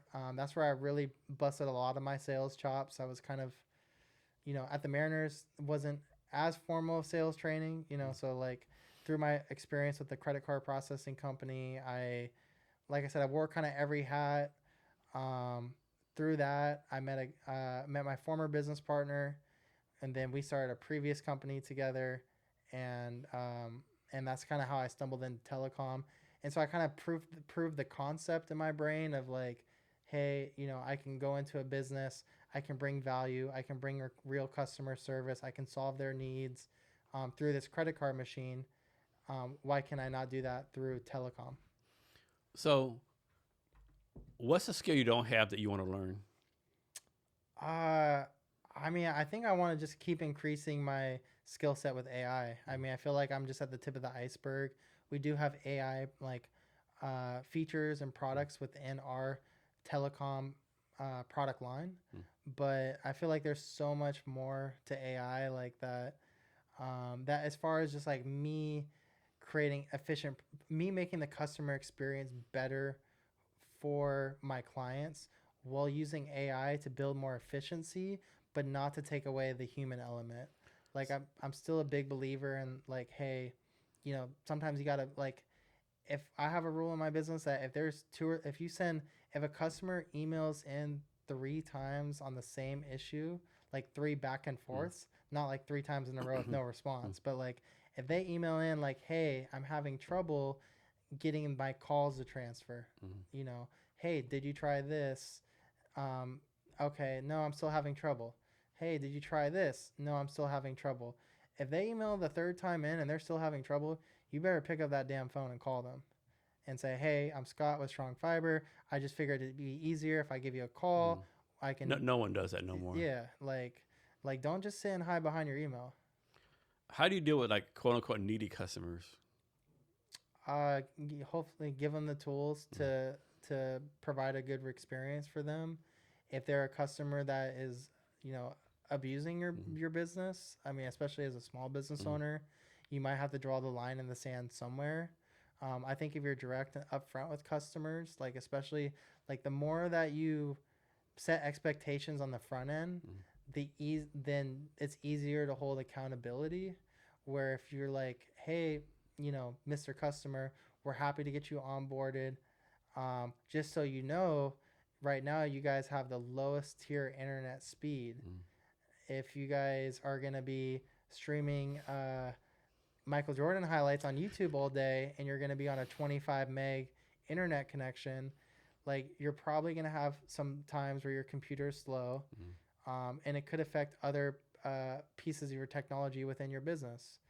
And so, if you're not gonna be willing to increase your internet speed, then how can we help you, right? And so I think it's like not necessarily that example, but like if you're upfront with your customers as far as like, hey, this is how we operate, this is how you contact us, this is how our support works, that you can call us anytime, but here's like the parameters around that. I think that goes a long way. So how do you deal with like, let's say, talking like stereotypical, like the 82-year-old person who has no tech experience? Like, how do you like deal with them? Yeah, I mean, I think I know that's a bad example, but yeah, no, it's, we have we have clients in their 80s right now that we help, and I think it comes down to like building tools to help them, right? And so it's like each customer that we have, each experience that we have, like we don't want to just go through the motions. Like we want to learn from that. We want to be observant. We want to see, hey, like what caused this situation, good or bad. Like we want to be really observant and learn like throughout each customer, each interaction. And so like we have like leave behind tools where we have these like really simple guides of like this little thing that looks like a microphone is your mute button, and here's a big arrow pointing towards it that says mute. 90+% of people, 99% of people will probably be like, oh my gosh, that's so obvious. But we went to the local print shop and printed out these like diagrams of the phone, right? And so it's like, do 90+% of customers need that? No. But the customers that do, we have it for them, mm. right? And it wasn't a huge cost for us to produce that, but we created that because we were observant that, hey, this is a need, right? We have customers that are older, customers that have used their same phone system for 30 years. And so, I mean, if you do anything for 20, 30 years, making a change is going to be tough. So totally random. Remember back in COVID, there was like a Zoom call in Texas. A judge, bunch of lawyers. I guess one lawyer's kid I was on the Zoom and put up pictures of a cat, and so the lawyers on the cat, and like, I'm not a cat, judge. I'm not a cat. Do you remember that? Yeah, yeah, That's fucking shit was fucking hilarious. yeah. Yeah. So, what problem is your company solving? We're solving a better communication experience for small businesses. Right now, small business owners, they're typically felt like they're stuck with either a national carrier like a Comcast or somebody big like that who just is going to be at such a scale where they don't have the time and attentiveness to take care of that small business, or they're going to go with another provider who may not have the skill set and the expertise to actually help them program their phones and their phone system in a way that's effective for their business. And so, like the solution that we're providing is we're at a comparable cost to these other providers, but we'll actually take the time and go the extra mile to help with the strategy behind your phone system so it's actually effective for your business. Because there's so many like people, it's each business is different, but the opportunity cost of a missed call, Mm. if I'm a real estate broker and I miss a call and it was from somebody who saw me on Google and wants to sell their house, if I miss that call and it goes to the next person, I'm gonna be pissed. That might have been a $20,000 commission. And if my phone system wasn't set up right, or it's buggy and it's not working, and now that call cost me 20 grand, not going to be a good night's sleep. So do you focus on like the type of company, the industry, the revenue? Like how do you like focus on the customers you reach out to or potential customers you reach out to? Yeah. As far as like our targeting goes, we typically will either target verticals, we'll target employee size, we'll also target carriers that we hear about throughout the community that are maybe not providing great service and their customer base is unhappy. So, I mean, we kind of target everything, and we have specific campaigns like, like around a particular vertical where there's, maybe we have industry knowledge of like what's important to them, or certain features that are like really beneficial, like, like a towing company, right? They're gonna have an after hours dispatcher. They're a 24/7 business.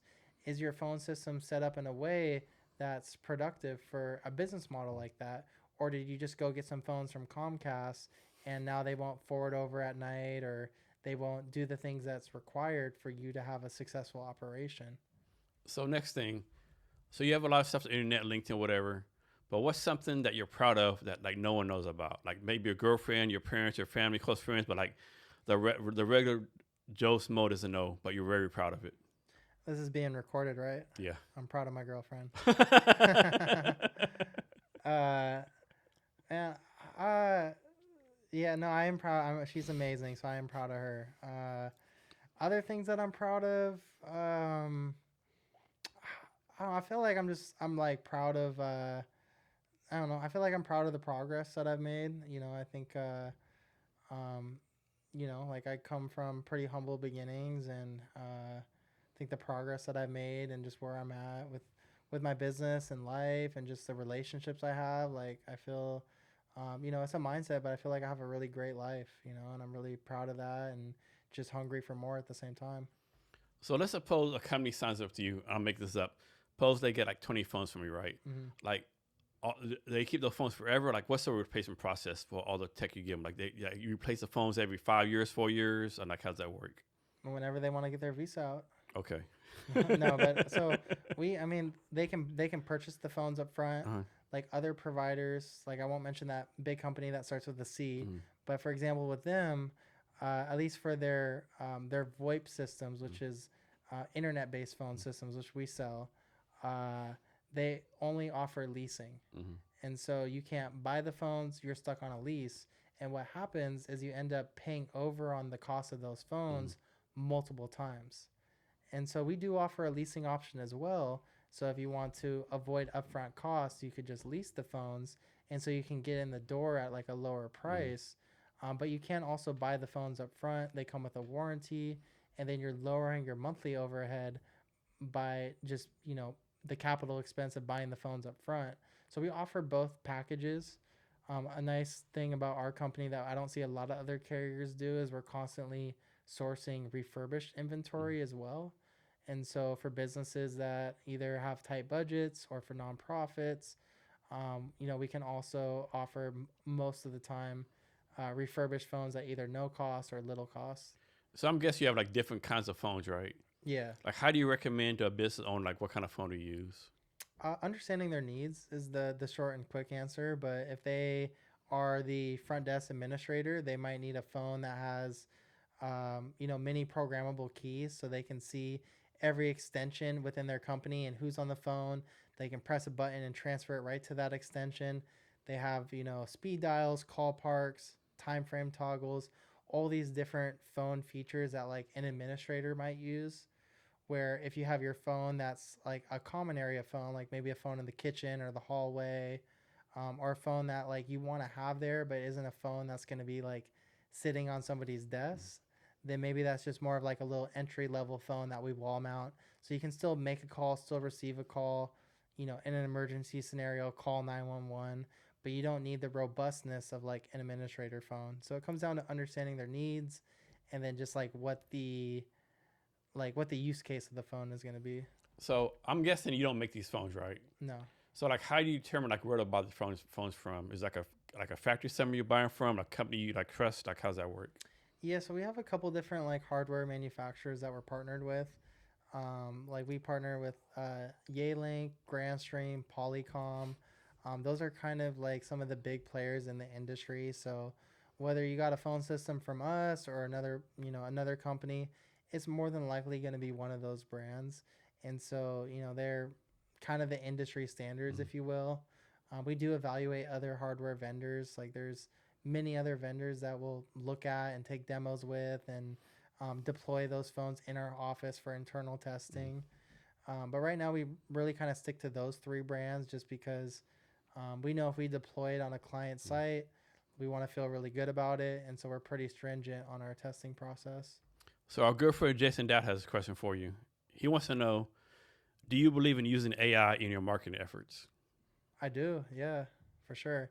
I mean, I think especially like an email drip campaign, being able to utilize AI is huge because we can't. I can if I'm doing something by default, I'm not doing something else, right? So if I'm on the phone with potential customer A, then I'm not on the phone with potential customer B. And so using AI as a vehicle to have more outreach and to define my sales process. Here's one for you. Let's suppose like you're blown up, right? Mm-hmm. And you get a call from Comcast. Mm-hmm. Hey, Scott, like you're kicking her ass. Here's a crazy fucking amount of money for us to buy you out, and you go somewhere else. Oh man, no, I love all my strong fiber clients too much, man. I can't do that. Good answer. Yeah, no, I can't do that. I couldn't sell to them. I don't even think I could sleep at night. I could, yeah.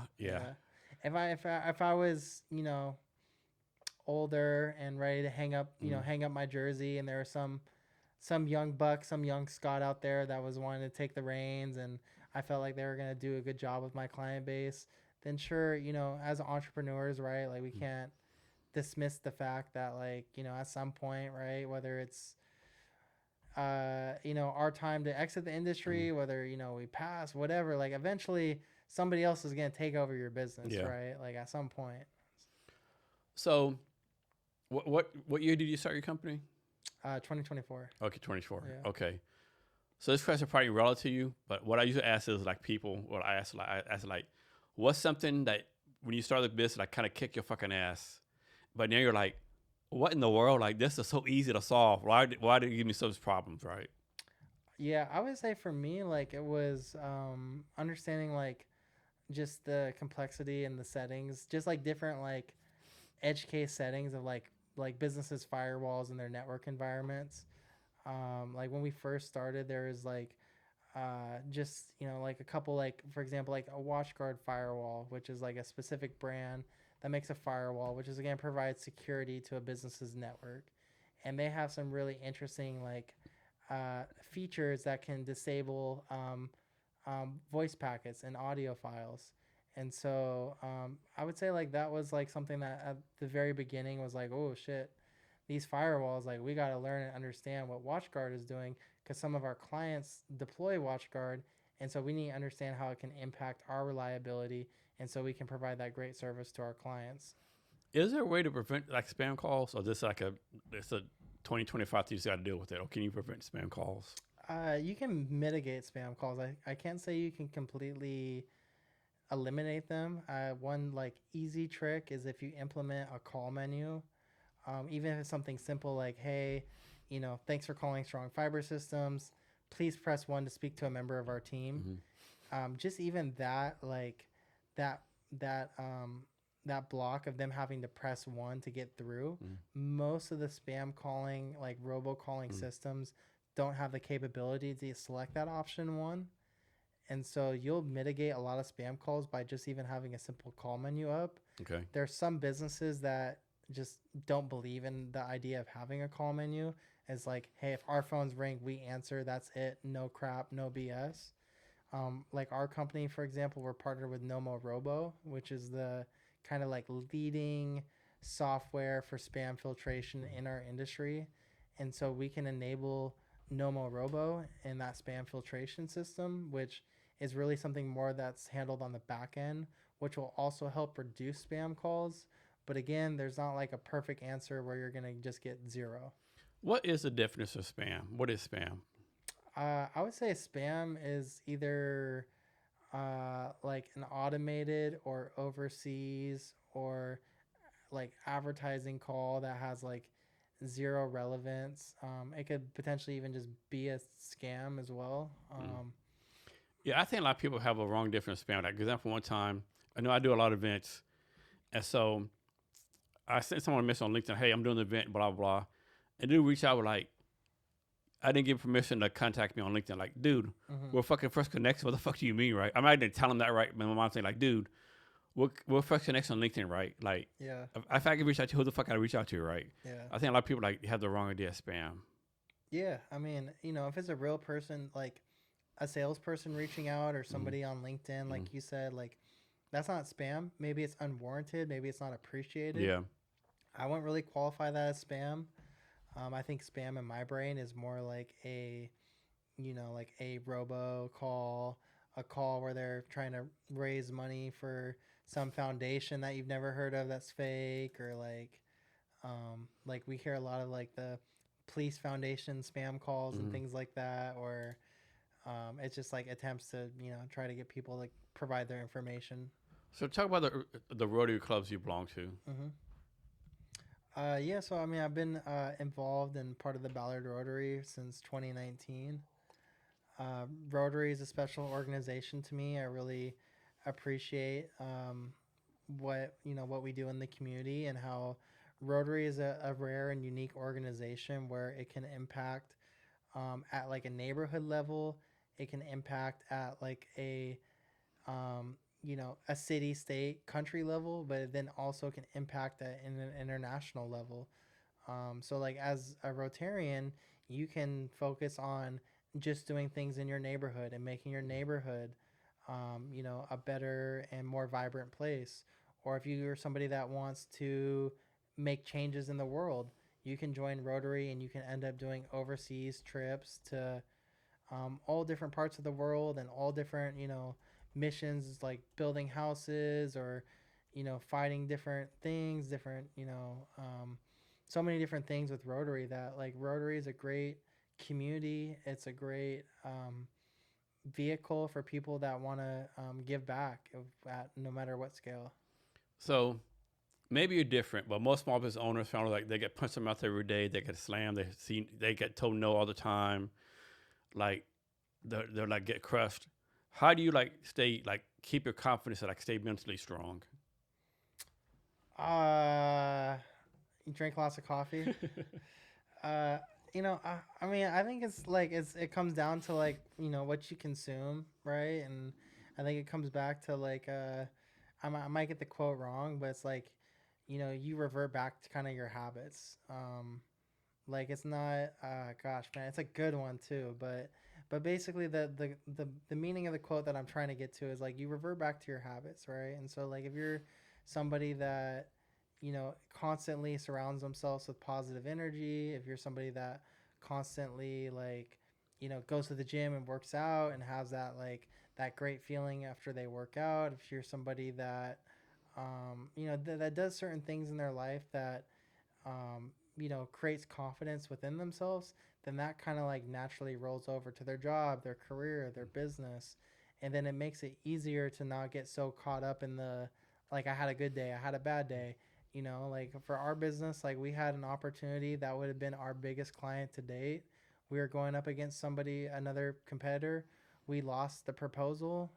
It was not great because I don't like losing. I don't like losing the biggest opportunity that we had, but it wasn't really a loss because it was also a lesson, and it's something that we can get better from. We can strive to do more, and you got to have that mindset. Like you got to You gotta stay positive through your wins and your losses. So, what's your advice to someone who wants to start a business?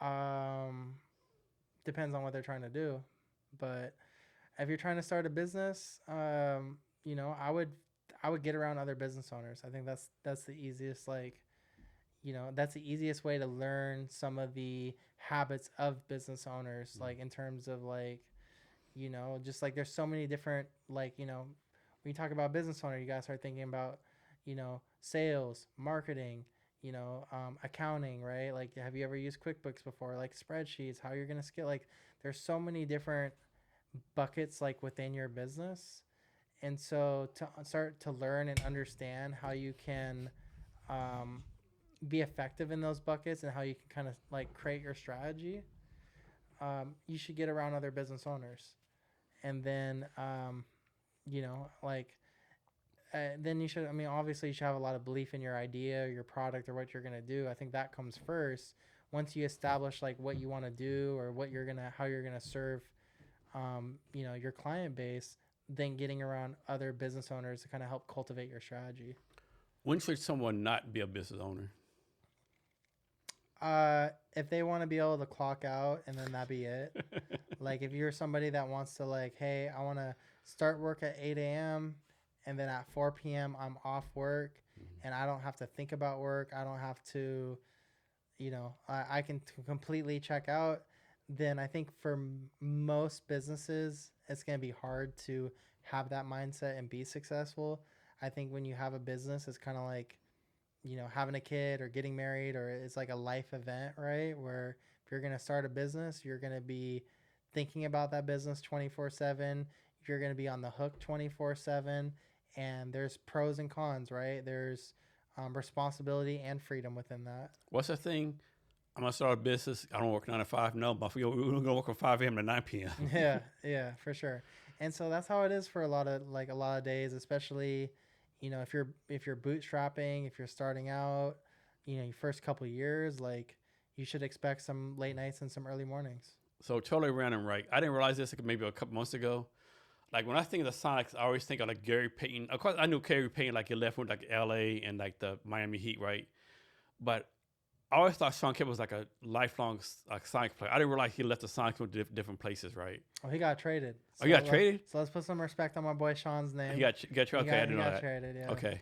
It's because, and I should know, but there's a center in the 90s we gave a huge contract to right before Sean was about to get paid. Yeah. And it was a total disrespectful move to Sean because it was like, Sean played great in the finals. Sean has his legacy in Seattle. It's like a no-name center, like. And, it's like we pay this out-of-towner this big contract. He kind of doesn't live up to the contract. And then, now the money's kind of getting hairy, right? Because you got Gary, you got this guy that you just paid.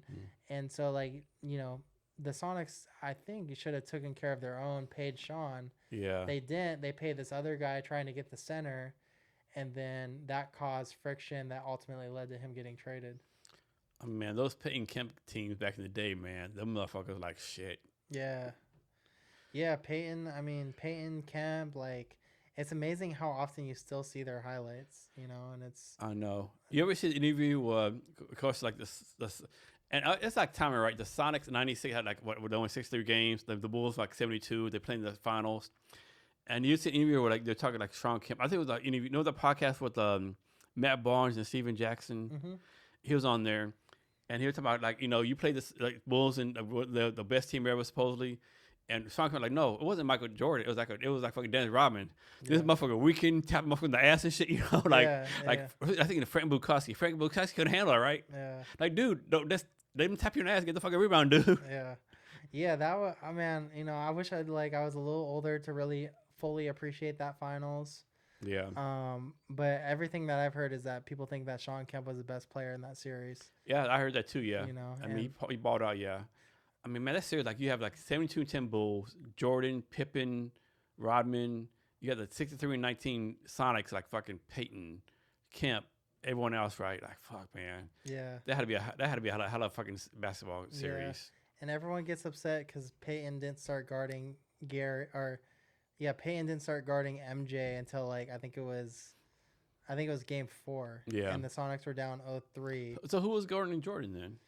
I think they had Nate on him a little Nate bit. McMillan, yes, yeah. Yeah, and then they had. Yeah, I wonder what I wonder maybe I think it's a coaching decision or like. I think from what I've heard, he was kind of banged up, so they were trying to save Gary for like and not have him on. You got to put the glove on Michael Jordan. Yeah. I mean, I don't care if that dude has a sprained ankle, pull groin. You got to put the glove on fucking Michael Jordan. Yeah, I mean, you gotta lay all your cards on the table at that point, right? You're playing. not that I'm saying like do drugs or do like take a shot, but you got to take a shot. You got to do something right. Like, yeah. I mean, you gotta guard him, and like until you're not able to play, then you don't guard him. I mean, right? if you're limping, okay, I got it right, but yeah. Yeah. So I think that's always like when you hear about that finals from Sonic fans. I think that's always kind of the biggest what if. Is it crazy? Like like all these great teams in the '90s, like the Sonics only won one championship, like only won finals. Mm-hmm. The Philadelphia Sixers '80s, they had like Dr. J, Moses Malone, Andrew Toney, all these great players only won one championship. Like so many great teams like only won a championship. Indiana Pacers didn't even fucking go right. Yeah. I mean, like yeah. Yeah, it's just it comes down to the numbers game, right? There's about 30 teams, right? Obviously, maybe like a couple less teams than 90s or whatever. But still, there's this many teams and only one champion. It's luck, yeah. Yeah. And it's like you're not a big college football fan, are you? No, not really. So like college football, right? All these college coaches are getting fired because you didn't win a championship. Nick Saban, like, dude, like, is that are we hiring now? You got to win a championship. There's like 90,000 college teams, right? Yeah. Only one championship. Like, if you're firing motherfuckers that win a championship, like you're gonna fire motherfuckers every fucking year. Yeah, for sure. Yeah, no, it's and the college football, man. Like I don't follow that closely, but all that NLI stuff, NIL is crazy. The thing with that, I think people are wrong. So I think with NIL, the original intent was, it's like back in the day, like so I graduated from University of Oklahoma. I'm a big Brian Boswell fan. Back in the '80s, at a football game, someone made Brian Boswell T-shirts and sold them $10 a piece. He couldn't get none of the money, right? So I think NIL was like, if someone uses your name, you get money for it. Or I think, for example, it's like maybe 10 years ago, there was a meme, this black kid had a box of Popeyes, and they put a meme, this kid loves Popeyes, right? Yeah. 8 years later, he gets his college from some small school in Kentucky, and they're like, Popeyes, you better pay this dude, right? And give him NIL money. So NIL is like, like small popping restaurant, like you might give like a college player, like some money. I don't think it was like Texas Tech, 10 billionaires donate $1 million a piece and pay players, right? I don't think that's the intent, right? I think intent was like, you're popular, and then you like, hey, Tom Brown, I play quarterback for University of North Dakota, go to, this random restaurant, right? Mm-hmm. So I just think they fucked it up, right? Yeah. I mean, that's my opinion, right? And then the bad thing is like, Troy Aikman did a post and basically said like, fuck NAL. So basically said like, he donated like a lot of money to sign a player. The player left in a year and didn't like thank him, right? Like this, I'm not saying that, but this dude know I paid his fucking salary. I know, and he didn't be a fucking thing. He left. Like, yeah. So Troy Aikman like, no, I'm not saying. In between, like he said, I'm not saying fuck this guy, but fuck that guy, right? Yeah, I think it's like they're trying like. It's better than it was before because the players. Oh yeah, way better. The players deserve to get paid. Oh, way better. Yeah, way better. But I think they're still trying to and it's probably never going to be a perfect system. But they're trying to find the best. They're still working it through, right? And it was a big change because it was. I mean, how many years was it before guys weren't getting paid? They got right? fucked over so many times. Yeah. And now they and are. And they would say you get tuition, yeah, but no room and board, no nothing else. What I thought really fucked up was I actually did a paper on this in college, right? So let's suppose you're a football player. You can't even have a part-time job.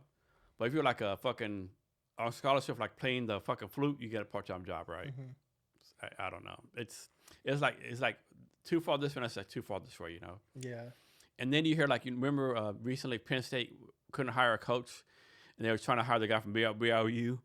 And all these rich people, like the crumble cookie god, all the Mormon church, yeah, no, motherfucker, whatever you offer, we're gonna double it, right? Yeah, man, isn't it crazy? How a business like Crumble Cookie, that's that is insane. How and I have never looked up how much they're worth or whatever, yeah. But obviously they're worth tons and tons of money, and just so simple, how many different how they can just bring something back a cookie. right, and completely like just friggin' dominate this market, this age-old market, right? Like my son, his wife, and the kid live with us, right? They bring this big box of pink crumpled cookie like every other day, right? Easily, right? Yeah. Yeah, but money in football is funny, right? They make billions of dollars, right? I don't know, right? And then like my thing is too like that the players shouldn't leave, but while the coaches leave, right? I don't know. Yeah. It's they'll figure out sooner or later, hopefully, right?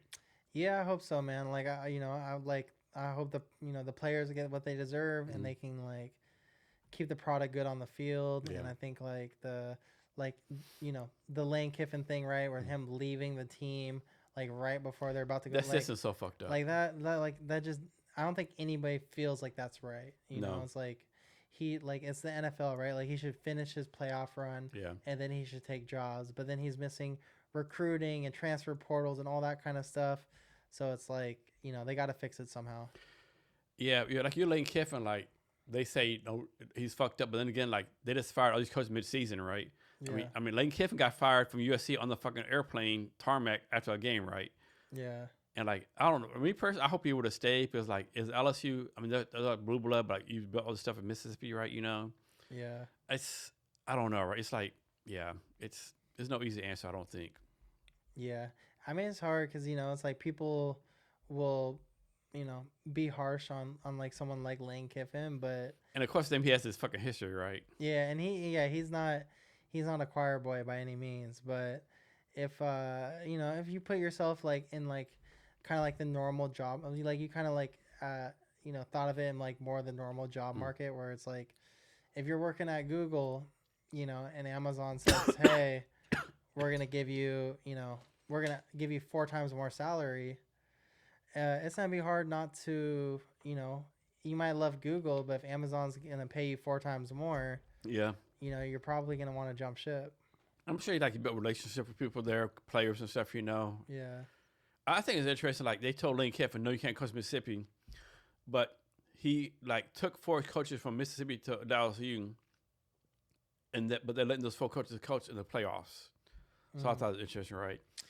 Yeah, it seems like I don't know, like whether it's like the college football playoff committee or it seemed like there was some behind the scenes there that was like, hey, like let's not like totally destroy it. Like you can't just like have the whole coaching staff just leave. Yeah, and I get Mississippi part. They're like, okay, we can't let Lane coach here because like he can fucking poach players, whatever, but he's gonna do it anyway, right? Yeah. I don't know. Like, yeah, I'm a big fan of Lane Kiffin. I think he's like fucking. I like where he trolls people, like, yeah. But he does some fucked up shit sometimes. Yeah, like I didn't really catch the whole story, but when he like got in the reporter's face the other day, like that was pretty crazy. Yeah, like he doesn't give a fuck. Yeah. Yeah.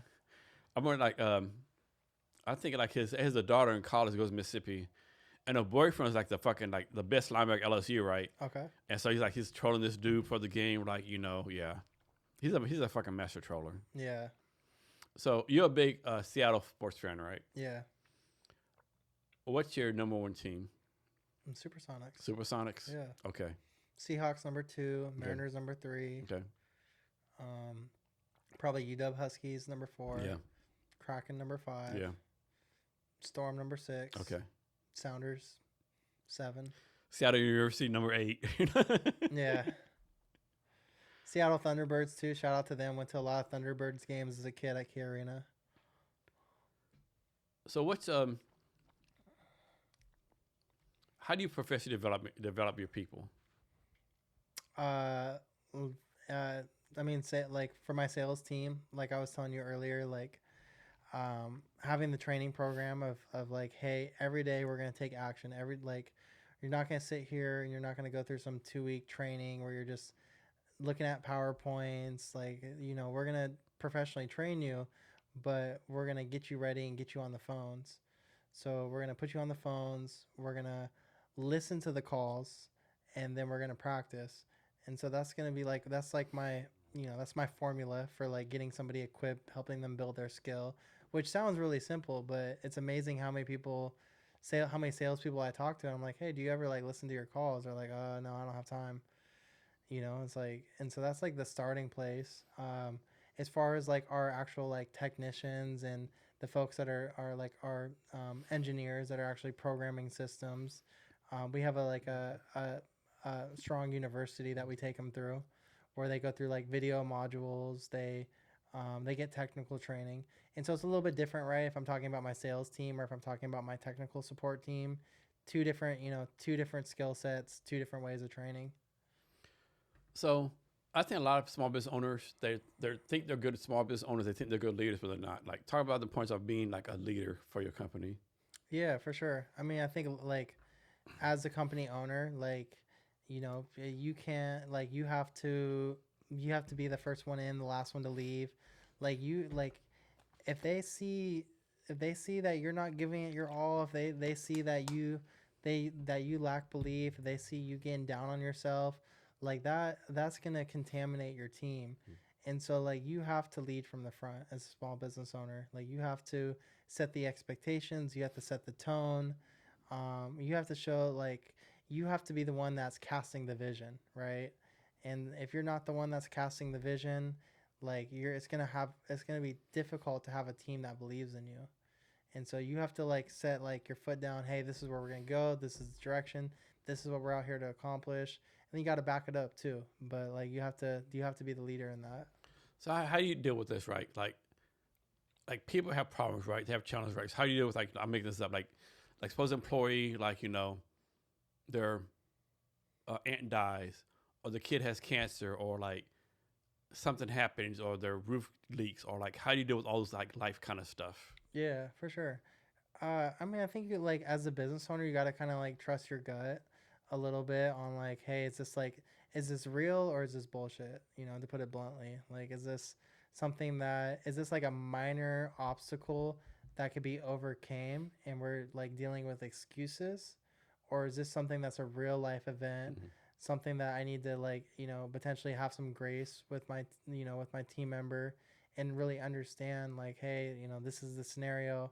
Um, and then it comes down to having that communication, right? Like, hey, if you're telling me, hey, the roof is leaking, and it's Thursday, and you're like, hey, we have the guy, this can be a 1 day thing. The guy's coming this afternoon.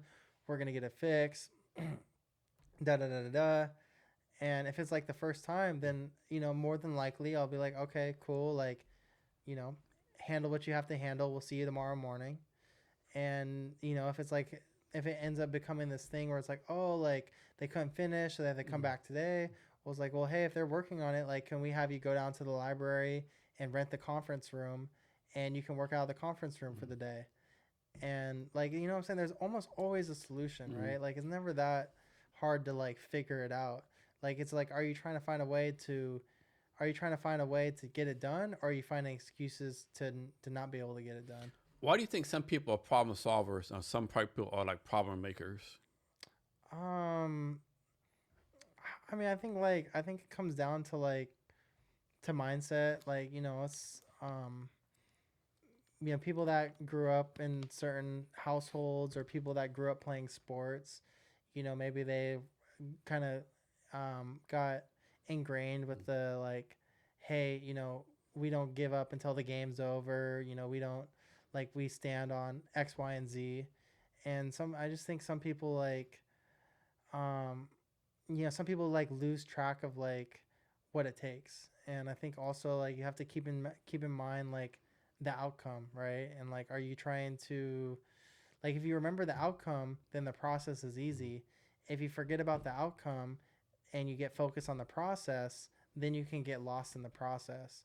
So I think you really always have to reverse engineer and think about the outcome, and then the process becomes clear.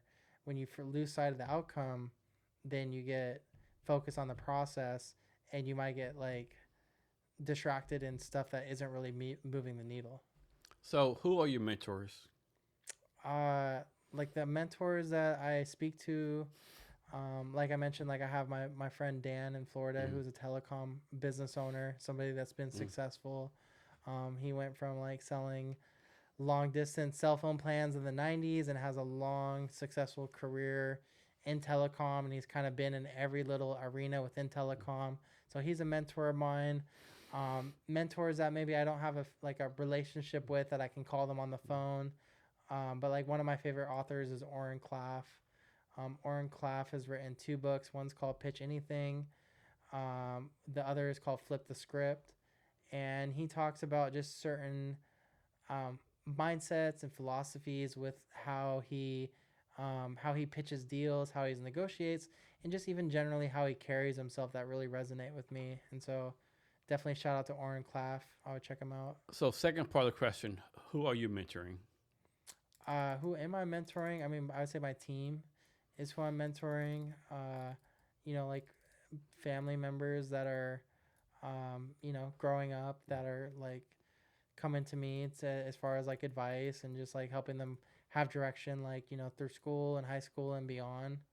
And so I'd say I really focus on my team and my family and friends and people that I grew up with that, I feel like I'm the kind of person that I have, friends or people that I know that will come to me for like advice or perspective. And I just always try to be there to give that.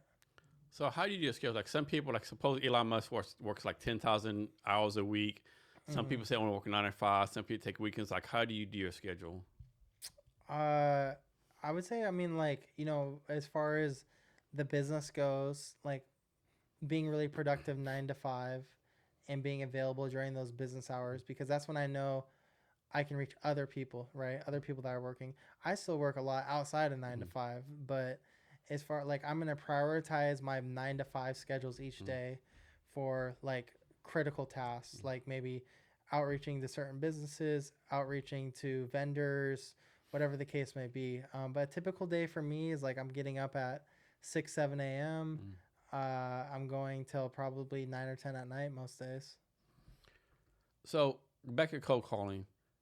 Is there a best time to cold call? Like should someone only cold call 9 to 5? Say cold call like at nighttime, weekends? Is there like a standard for that, or does this depends on the business? Short answer is it depends on the business. Like if you're somebody selling B2C, so you're trying to like the guy who called me the other day, he's trying to sell like a roof repair. If I'm at work during the day, I'm probably not going to answer, but so he has a better probability of calling me on my way home from work or in the evening when I'm sitting on the couch watching the game or whatever. And so for a B2C kind of guy, outside of business hours could make more sense. For B2B, the businesses that we normally work with are only open Monday through Friday, 9 to 5. And so we have to contact them within those hours. Is there a business that should not do cold calling? Yeah, I mean, I would say like in any kind of like, like restaurant, retail. I mean, there's definitely verticals that cold calling is not going to make as much sense. But if you have a product or a service that, I think most business owners will know, like, is cold calling part of my strategy or can I utilize, other tactics? So what's the Sonics memory is like your best Sonics memory? Best Sonics memory.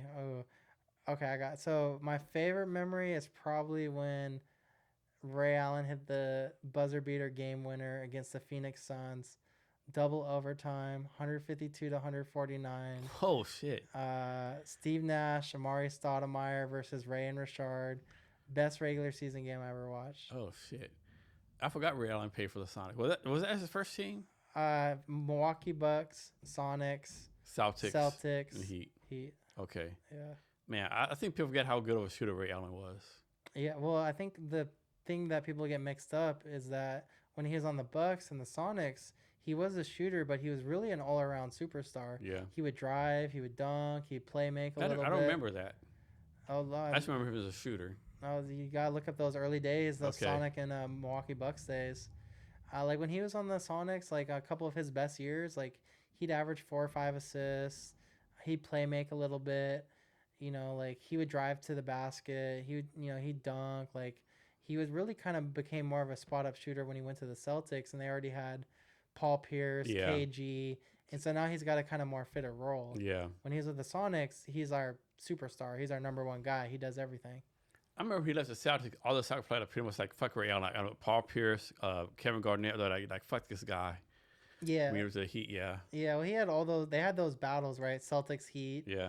And I don't think they appreciated him going to the other side. Here's one for you. Remember Ray Allen hit the shot they played the Spurs the first time, I think 2013, and hit the shot that tied the series 3-3. He missed a shot, like LeBron's 3-7 in the finals.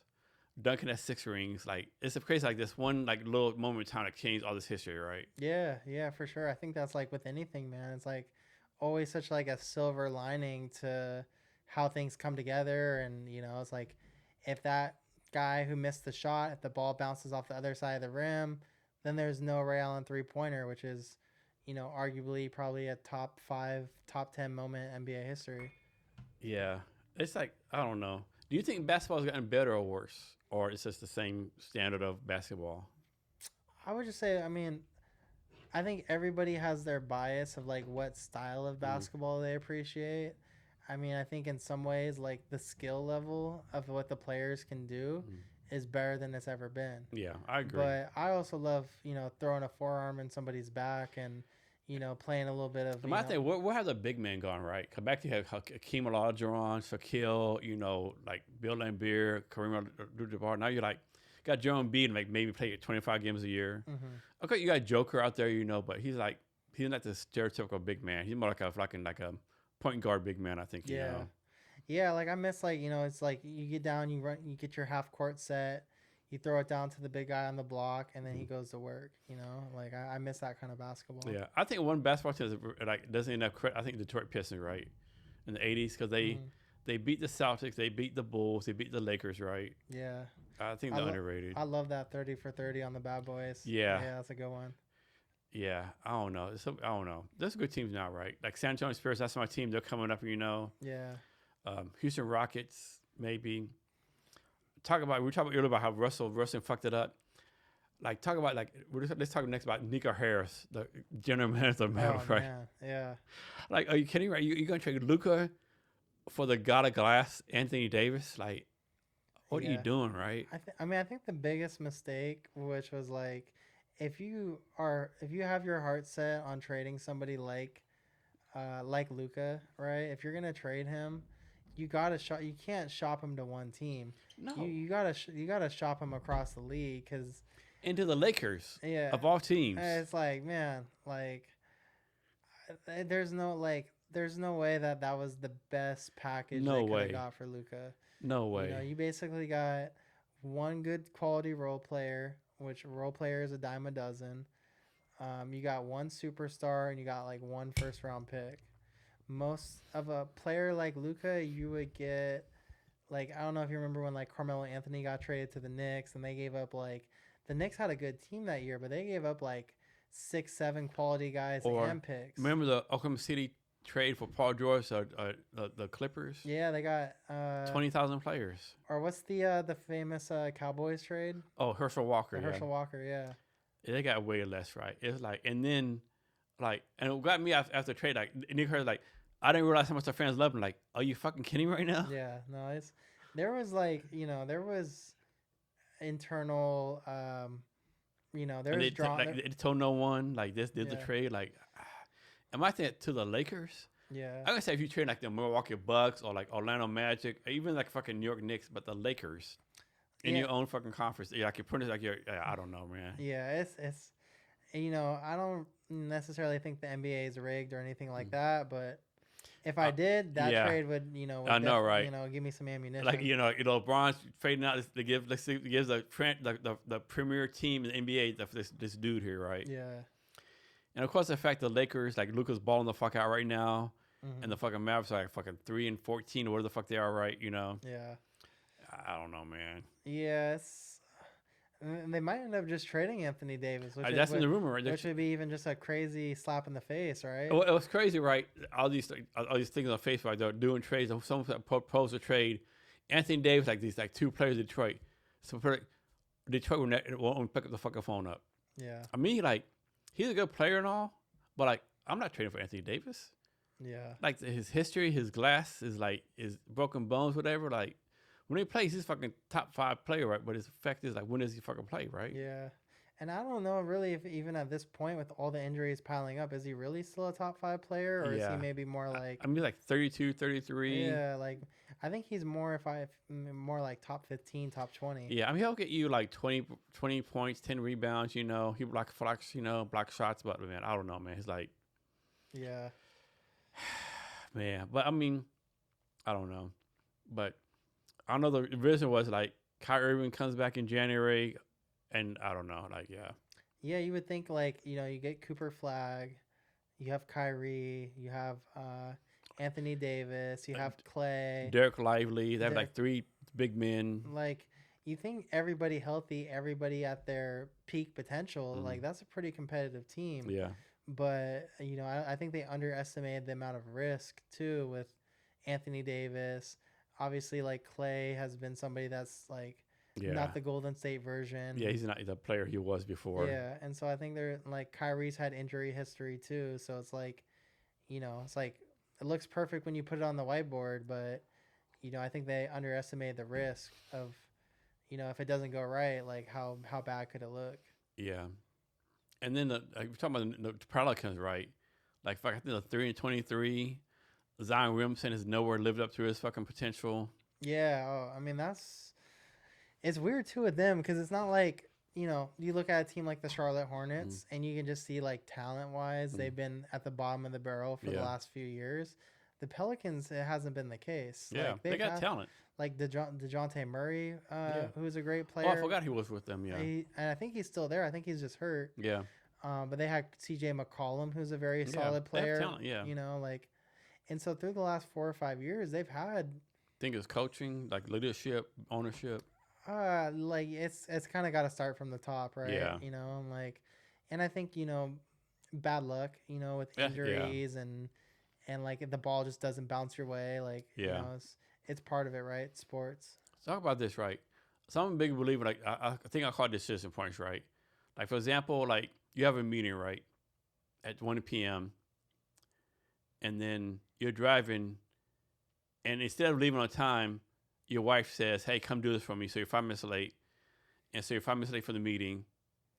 But because you're 5 minutes late, it actually works in your favor, right?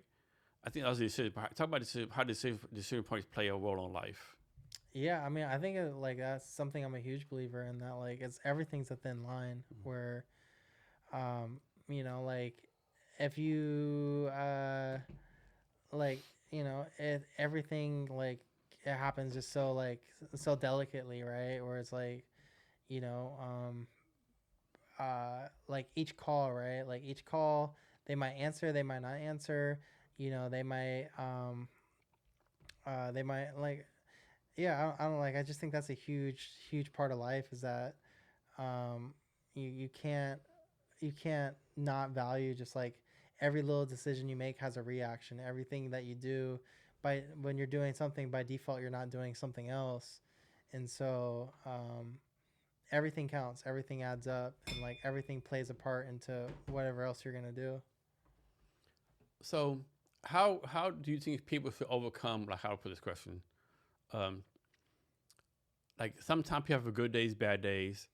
How should people like overcome bad days? They should wake up tomorrow and get back on the horse.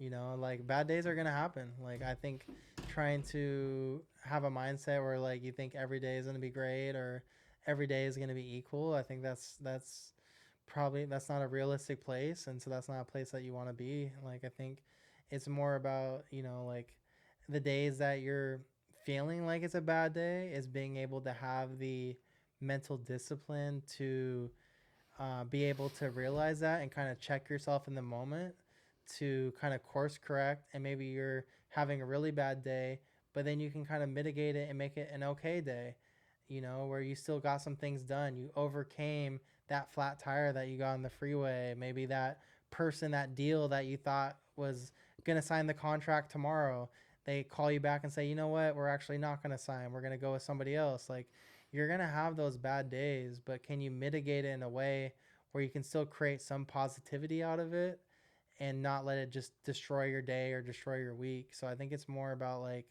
taking a macro, like, like zoom out a week, zoom out a month, and like look at the progress that you've made in a longer duration than getting so focused on that one day or that one meeting. I'll still every once in a while have a meeting where I feel like maybe I didn't bomb, but I'm like, man, I could have done a little bit better. Or man, like they asked me that question, I kind of stuttered or fumbled on my words, and I don't normally do that. But like there's always gonna be like little moments where maybe things don't go the way that you want, or but it's just like how can you move on to the like in football it's like move on to the next play, right? Play the next down. You live for another down. Like taking all those kind of mantras and just applying it towards life too. So how do you, or what do you do to make sure that you get better every day? I mean, I start by controlling my habits. I start by having a plan. I think a lot of people they don't have a plan, so when they wake up every day, they're not sure what they're gonna do. They're not sure. They have all this blank space in their calendar. You got to have a plan. If you have a plan, then you have something to follow. If you have something to follow, you have something to execute on. And I think that like that sequence and that mindset will really play into that. So why should someone use your company versus someone else? Because if you are a business, especially a small business, you're not gonna have the experience that you want with a large company. They're not gonna care about you. They're not gonna go the extra mile. They're not gonna actually help you get your phone system or internet to a place that you really need it to be. They're going to look at you like a number. They're going to look at you like another account in their spreadsheet. And if you want a business to support your business that's also in the fight, that's actually going to care about not only having a reliable service, but hey, what can we do to actually go above and beyond? Like, what kind of strategy can we put in? Like, hey, I'm talking to one business over here. Maybe it's a towing company. I've set up 10 other towing companies with their phone system. I know what makes sense for a towing company's phone system. Maybe they're not really aware of that. Maybe they're just not trained in how to program their phone system or their communications currently the way it's constructed. And so it's like I can kind of, our company, we can take our insights from what we see in the marketplace and actually apply it to that business and make it successful for them. So how about the scenario? Like you reach out a company and the small business owner say, you know what? I love what you're doing, blah, blah, blah, whatever the case may be, but like I don't have the time to change vendors. Like I don't have the time to like change from Comcast or this company to you, right? How do you handle that? Yeah, I would ask more questions. Like I was like, do you think right now is it the thought of changing because you're gonna have to do extra work? That seems to be the drawback. Is it the time of the year? Is it a CPA that's in tax season? Like there's always context to everything, right? So if it's a CPA, if it's April 14th, no matter what the hell I say, they're not going to want to do it, No. right? And so it's like, I think as a what you asked me earlier is a difference between a good person and a great salesperson is being able to understand what's a real objective versus what's a smokescreen. Because people will throw like cliche objections at you, like, "Oh, I don't have time. Oh, if it ain't broke, don't fix it. Oh, we're happy with what we got right now." Those are smoke screens. Those are them trying to put up a fence to just not have a conversation. A great salesperson isn't going to close every deal, but they're going to get almost every business to have a conversation with them, a real conversation where they understand like why they don't want to switch. Like, can you actually get someone to level with you and give you the truth? If you can, you're not going to close all the deals, but you're going to be a great salesperson. If you're constantly getting tripped up by smoke screens and like these kind of like these fences that business owners will put up, because we're all so busy, so we're going to naturally want to put up fences. Because I think about my to-dos and how many to-dos I have. Like do I want to add another to-do? Probably not. But if I actually understand what they're providing me and how it works, then maybe it becomes a priority, or maybe I change my tune. But if as the salesperson, if I don't have the skill set to actually get through to them, then I'm never going to have that chance. Do you find there's a time of year that y'all do better as far as sales? January, baby. It's January? Yeah. Okay. The January. Why do you think that is?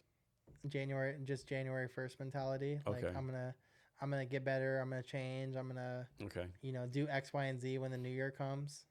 Think that like a lot of people, right? We all have our New Year's resolution, right? And I think that also kind of plays into business a little bit too, where they're new year, like, hey, we're gonna get things fixed, we're gonna improve our business efficiency, we're gonna like take our communications more serious, we're gonna up our our exposure to AI technology, and so I just think there's a more natural receptiveness and a more natural motivation that time of year. So I don't believe in like New Year's resolutions. I think everyone breaks them. But like having said that, what do you want to do better next year? Muscle ups. Well, I want to be able to do one first, and then I want to be able to do them better. But I think for our company, like I think we've been developing our CRM, and so I'm really excited to see that through. Where we have like ingredients in our CRM, where we want to have a little bit more automation with like our drip campaign, getting notifications when people open certain emails, like just certain specific things within our CRM and our overall customer experience that like we're building out a really robust knowledge base that has like tutorial videos and things like that that are in a really friendly UI, so that's really accessible for customers no matter what their level of tech is. And so from like a business standpoint, I'm excited for just like the business improvements that we're making, because I think as any business owner, the first year or two, like you're in heavy like bootstrap mode, as I call it, where you're acquiring customers, you're like you're like in the fight, right? You're doing all these things to just get your business off the ground, to keep your lights on. And then as your business grows and matures, then you can kind of have a little bit more time like it's like, to put in an analogy of like a house, like at first you're just hustling and scrapping up the money to buy the house. Then once you get in the house, you can kind of let your hair down. And it's like, okay, maybe we'll repaint this. Maybe we'll update the kitchen, and then you can kind of actually start to improve and like invest in the house, right? But you got to kind of get there a little bit first. Like you can't whiteboard too much when you only have 3 customers. Is there an industry that you will not deal with? No, not necessarily. Okay. Okay. What excites you about your business in 2026? I would say the getting back out into the community a little bit more. I think for us as a business, the last year and a half, like I was just describing, we've been in such a heavy bootstrap kind of mode where we're so focused on like, just getting our business off the ground in the right way, serving our clients, taking care of things, getting sales, like all these different things that we need to do to have the foundation in place. And I feel like we've hit some checkpoints as a business where like, something that's really important to us is like being in the community, having events. And so we have some really exciting plans for some events that we want to do. Like, as you know, I have like a good relationship with like the beer hall. So we're excited to work with them and other potential venues to have some events and bring the community out. So I know right now you're focused on Seattle. Is the plan like to only stay Seattle based, or like maybe move to different cities later on? No, we're already like we have an employee in Eugene, Oregon. Okay. So we're doing stuff Washington, Oregon right now. And so the plan is to grow nationwide. So next question, like everyone talks about you're a small business owner, like don't give up, don't quit, keep grinding. But is there a time like someone's like okay, say like okay, like this ain't for me? Yeah, I mean, I think you have to be aware of that for sure. I mean, I think you have to be honest with yourself, and there's an opportunity like just because like if you quit on your business, it doesn't mean that you're necessarily like quitting business. You might just be changing your path. And I think it's okay for somebody to change their path, but they shouldn't change their path until they've really they've really tried and attempted everything that they said they were going to do. Like don't half-ass it then quit. Like actually, like if you have a plan, like hey, I'm going to start my business and I'm going to call 150, I'm going to make 150 calls a day for 3 months. I'm going to like I have all these objectives I'm going to do. And if you do all those objectives and like, you can't see beyond that, and you're, like maybe there's a point where you have to switch gears, but like, I think a lot of people like kind of dip their toe in the water and then they quit. Next, talk about red lines, right? I think red lines are important, right? What should someone's red line be? Like for me, my red line is actually my wife gave me this red line. Our red line is like we're not going to mortgage a house or do a HELOC on a house, right? Or a line, we're not going to do the house, right? What should small business owners' red line be? I mean, I think you gotta have a place to sleep. You have to have food on the table. Mm. Like I think you have to at least you have to give yourself like maybe give yourself a year, 2 years, whatever. But you can't.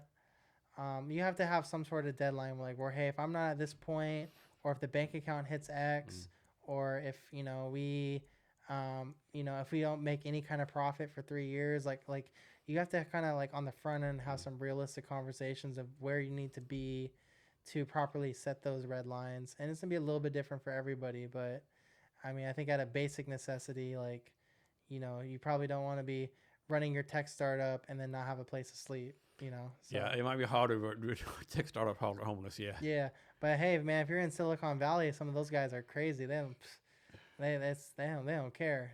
They want to see their business No. grow, and that's it. So, what's something you're proud of so far that your company has accomplished? Um, Man, I would say something that I'm excited about so far is, um, I think we have some really cool like clients that I'm really proud of. That we have some like big historic kind of like brands in Seattle that we've been able to serve, and I think it's just like the relationships that we fostered that get me excited and make me feel proud because it's just like when we're competing with some of these national carriers and we're winning those opportunities, like it's hard not to feel good. So I know we like trash Comcast a lot. Like my thing is like as a company, like you can't really like be like use strong fiber because fuck Comcast, right? Yeah. So how do you like say like fuck Comcast at the same time like okay no I'm a better company like how do you like do the anti Comcast versus pro your company? I think it's about engaging on the experiences that like a Comcast customer would have, and like bringing those experiences to light. And not necessarily just Comcast, but maybe other companies too. Like, talking about maybe things that they do that like we're not directly saying their name or who they are or this, but we're pointing out the things that we know and they know, like about like hey, when you call in, like the infamous call menu where you have to press one, type in your account number, get transferred, and you have to go and like, and so it's like You just brought back so many fucking yeah, bad yeah. memories. So it's Like I don't know my fucking account number, motherfucker. yeah, and so it's kind of like it's like bringing that up where it kind of hints at the point that hey, these guys kind of suck. But yeah, you're right. You can't really say they suck. You have to kind of let the customer come to that conclusion Mm. themselves by you just showing the mirror, right? You're showing the evidence. Like like I had one sales guy that I knew that when he was on the phone, um, he would write down like he had a T chart, and he'd write down everything on the call as far as what the customer didn't like. Mm. Like the customer, and then when the customer later on in the sales process would start trying to get weak about switching, or not like they would try to back out of the deal Mm. or whatever, he'd bring up all the points that they made Mm. about like, hey, I know you're, maybe thinking about wanting to hold off until March, but remember when we talked about how they left your business, high and dry for that 2 weeks in November? Like, are you sure that, what would happen if that experience happened again? Yeah. And so it's not necessarily being like, hey, they suck, but let's take inventory, right? Let's take inventory of what's happened in the past.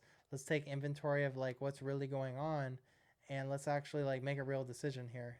It's like you're more of a almost sometimes more of a therapist than you are like selling features. So right now you're focused on telecom. You have a future plan like maybe in the future like do data centers or AI enabled phone calls? Like you have like any future plans? Yeah, so right now we have an AI like voice agent product Mm. that is soon to be released. You might have called the business where they have an AI receptionist that Mm. answers the call and can direct it to Mm. different departments or answer questions. So we do have a product coming out that will serve those needs for especially some small businesses like a painter, right? And Mm. oftentimes it's a one-man band, and they're not really going to be able to answer calls when they're on a job site. Mm. And so having an AI receptionist for certain verticals can be really beneficial. So we do have a product coming out that is an AI voice agent. We have a couple other plans for things that we want to do at Strong Fiber Systems. And then, I'm an entrepreneur too, so the door is always open for ideas. So, what is something you've done in the past year that you're proud of personally? Personal or like professional? Mm, something I'm proud of, man. I need to take more time to reflect because you're asking me some good questions, and I don't always take. I feel like the necessary time to always like reflect and soak some of this stuff in.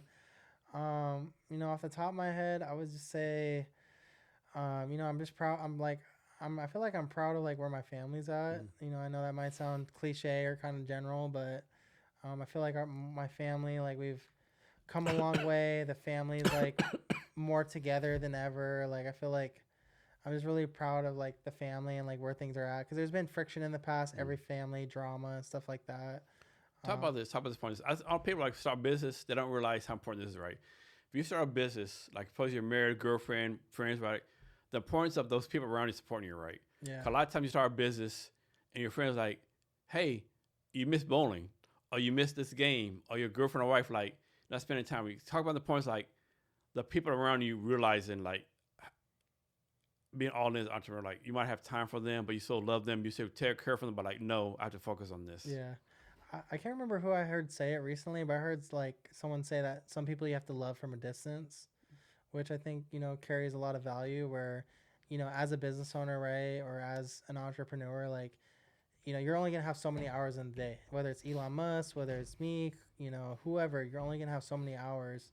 And so being able to find ways to be efficient with your time where you can still maintain those relationships but still focus on your business is important. And then I think the people around you that are going to stay around you and the people that like are going to kind of have your back for the long haul, like if they see the passion, if they see the drive, if they see the energy, and they see you're really serious about it, then they're going to support you. I think, like your close friends, if they see you're saying you're gonna do it, but then they see you at the bar 3 weekends in a row, and they like, then they're like, okay, is this guy like actually like, is he doing it, or is he kind of like, is he not putting in the work? And especially with guys, sometimes they'll be pretty harsh, but sometimes it's for the right reason, right? Like they're trying to push you to see, like, are you gonna fold? Are you gonna crack? Or are you gonna like buckle down and get the job done?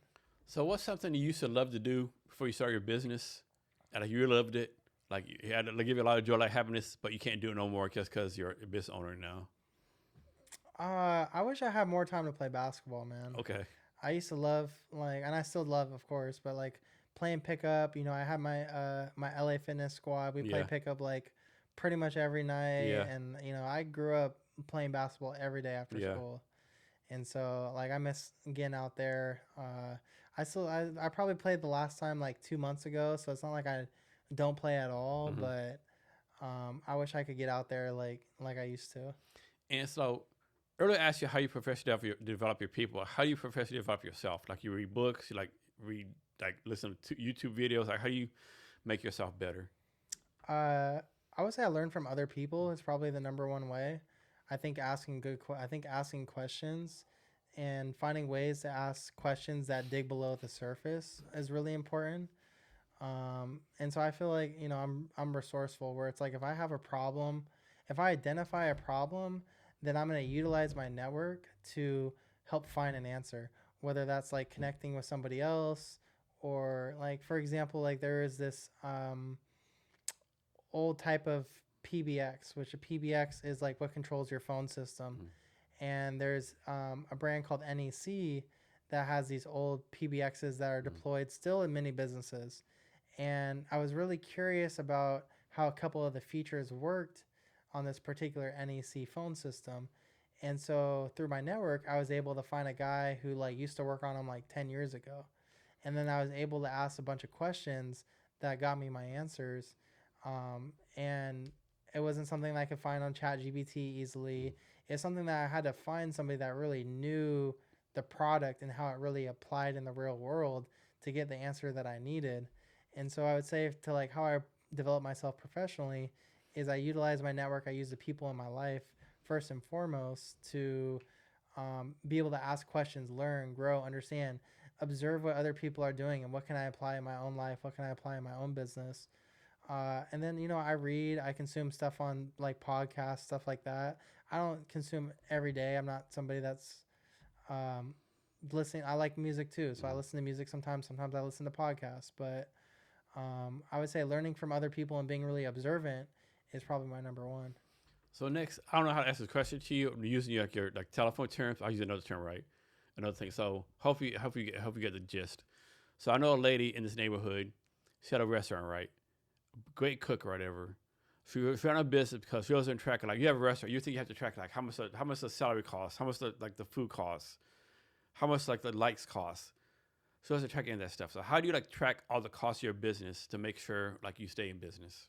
Hire a bookkeeper. Seriously, that was the first thing I did was I hired a bookkeeper. Like I knew like, hey, it's not gonna be worth my time. It's not what my strongest skill set is. Like I'm much more productive, and I'm gonna be able to bring more money back to my business by focusing on these other areas. Like I'm gonna spend the $200-300 a month up front and have a bookkeeper, and then keep everything organized right from the get go. So that would be like my blunt, easy answer is hire a bookkeeper. So know your skills, know your strengths and weaknesses. Know your skills. If it's something that you like, if you're somebody that loves spreadsheets, loves QuickBooks, knows that inside and out, and like that's something that you don't want to delegate necessarily, or something that you want to delegate down the road, then sure, fine. But as a business owner, you got to know your expenses. So So how do you track your expenses? You totally 100% track your bookkeeper, or how do you do that? I have my own I have my own spreadsheets that I check. So I cross check my bookkeeper, and then I have a weekly call with my bookkeeper. Okay. Yeah. All right. What's how to ask this? What's Here's a good question. I'm assuming all your employees are great, whatever, what case it be, right? But suppose you hire someone in the future, and they're not working out. What's your process? Like kind of like tell them, hey, this ain't working out. We need to separate. You're fired. I would want to, in seriousness, like I would want to, like book like a 15-minute call, because I'm not gonna keep them on the phone for an hour. Like if you're gonna let somebody go, like you also don't want to you don't want to play around with that, right? Like if you're gonna let somebody go, you gotta let them go. So many people make mistakes. Like I think the thing HR is like hire slow and fire fast. My thing is like, I'm not saying like hire. My thing, don't hire like Amazon, like, but then again, don't hire like a first phone call, and no one fires fast, right? Everyone's like, oh, it's Jason's birthday, or it's Jason's anniversary. Because by the time you get fired someone, everyone's like, dude, what the fuck you doing, right? Yeah, I mean, if you got to be willing. Like you have to know if you set clear expectations with that employee, and it like there should be no surprise, right? Like if you're doing your job right, if you're managing your business well, there should be proper expectations set with the employee, and you can maybe give grace. You can give a get out of jail free card, maybe one or two, depending on if it was a major issue or a minor issue. So you can have a little grace. It's not like a black and white thing, but you have clear expectations. You give them maybe like I said, a get out of jail free card or two. And if the expectations aren't still being met, then when you go to say, hey, I'm going to let you go, they know why, you know why. Like, it might be tough news, but there really shouldn't be a bad feeling. They shouldn't have necessarily anger towards you, because they kind of know that they didn't meet the expectations that were set from the get-go. I think what you have to do it in a way like, hey, there's a better opportunity for you somewhere else besides here. Yeah, and it's not necessarily cutting down on their skill or ability. It's, you can't say, hey, Tom Brown, you're a fucking piece of shit. You fucking worthless bastard. Get the fuck out of here. Yeah. You got to be like, hey, Yeah, it's like, if like sports analogy, right? Like for basketball, like there's a great player, but they might not necessarily be great on every team because of the fit. Yeah. That's a good analogy, Yeah, so it's like, I'm sure every player in the NBA is great, individually, but each player is only going to fit so well with specific teams and specific players. And so you might be great, but for this team, you're not a great fit. So you remember this?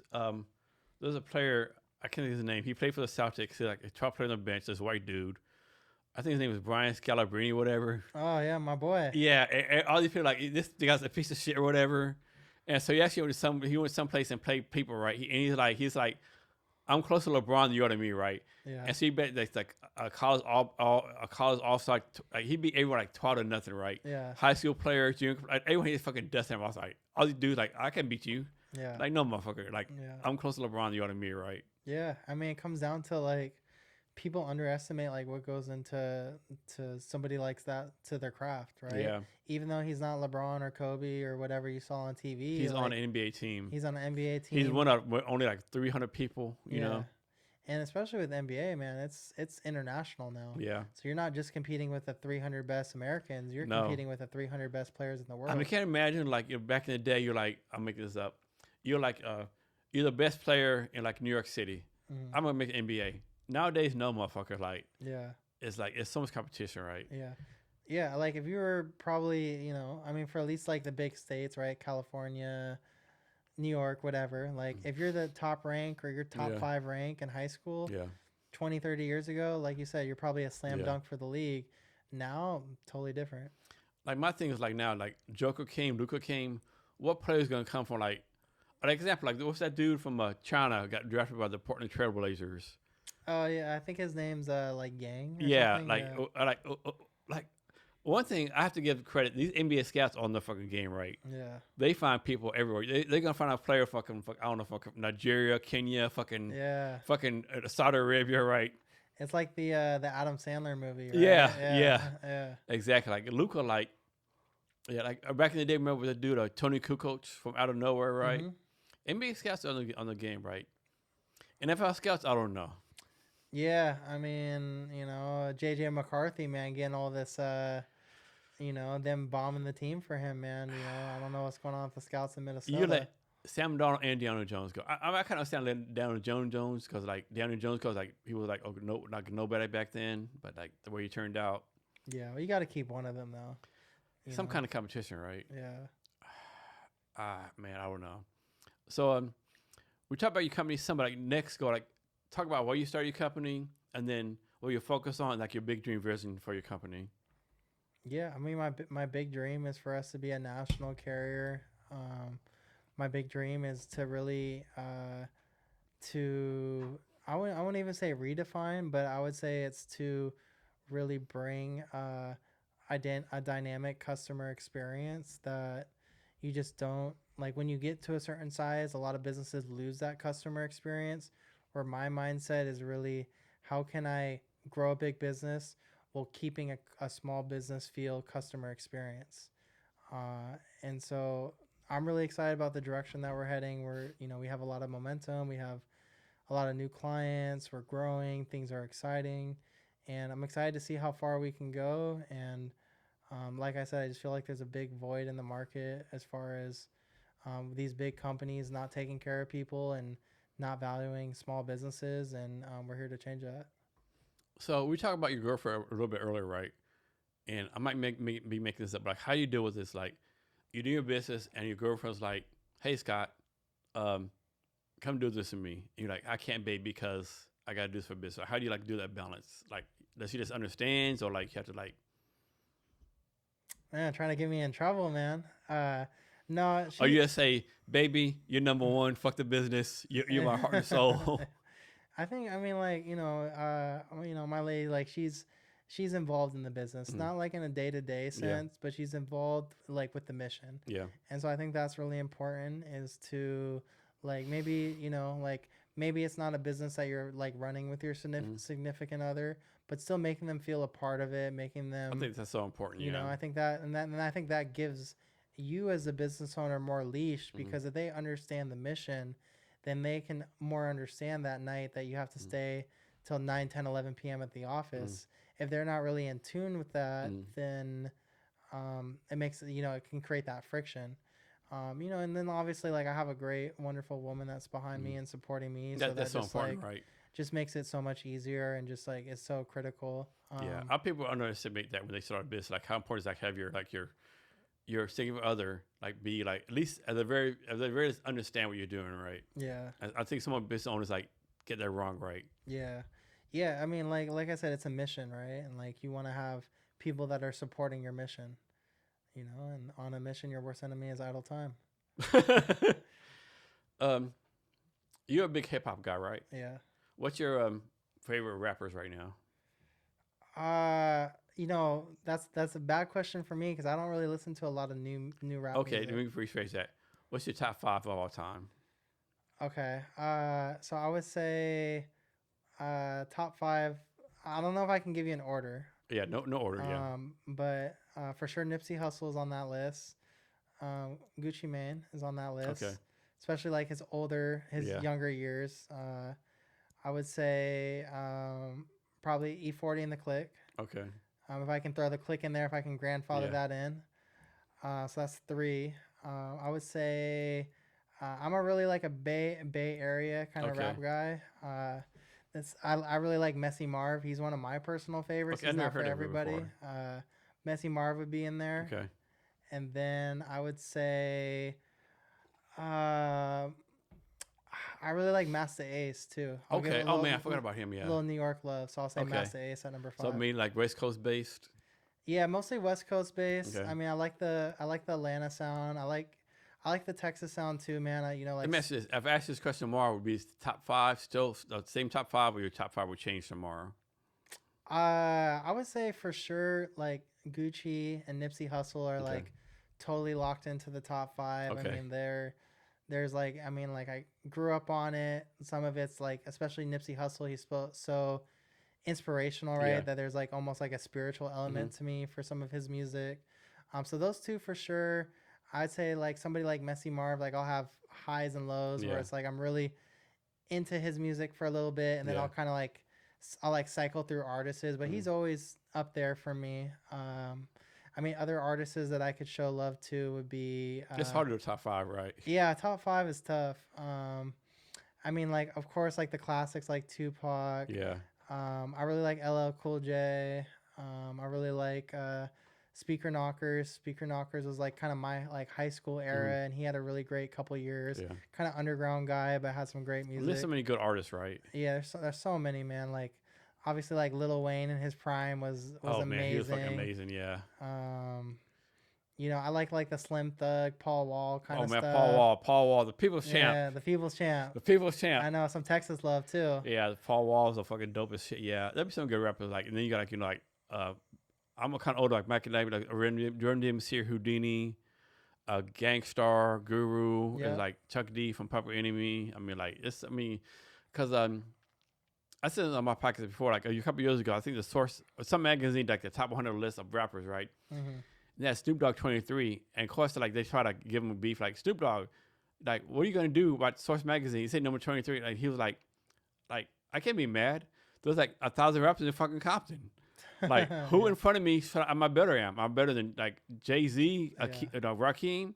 Matter of fact, the 10 people behind me, I don't think I'm better than, right? Yeah. It's just so many fucking. It's just your style, you know. Like yeah.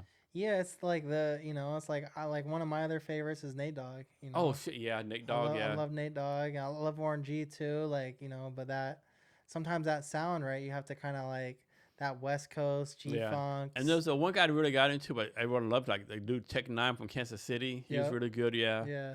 And like it's like, oh, you're good as a rapper, as a lyricist, you know, like I don't know, like there's so many good rappers, like Eminem, Hmm. Nicki Minaj. Yeah, it's like it's tough, right? Yeah. Yeah, because it's like you have your favorites, but then like if it's you're in the car, right? Like some Yeah. songs sound better like when you're driving in the The car. boom boom. Some like are like invoke like summertime feels, Yeah, right? yeah, And different stuff like that. yeah. It's good music though, right?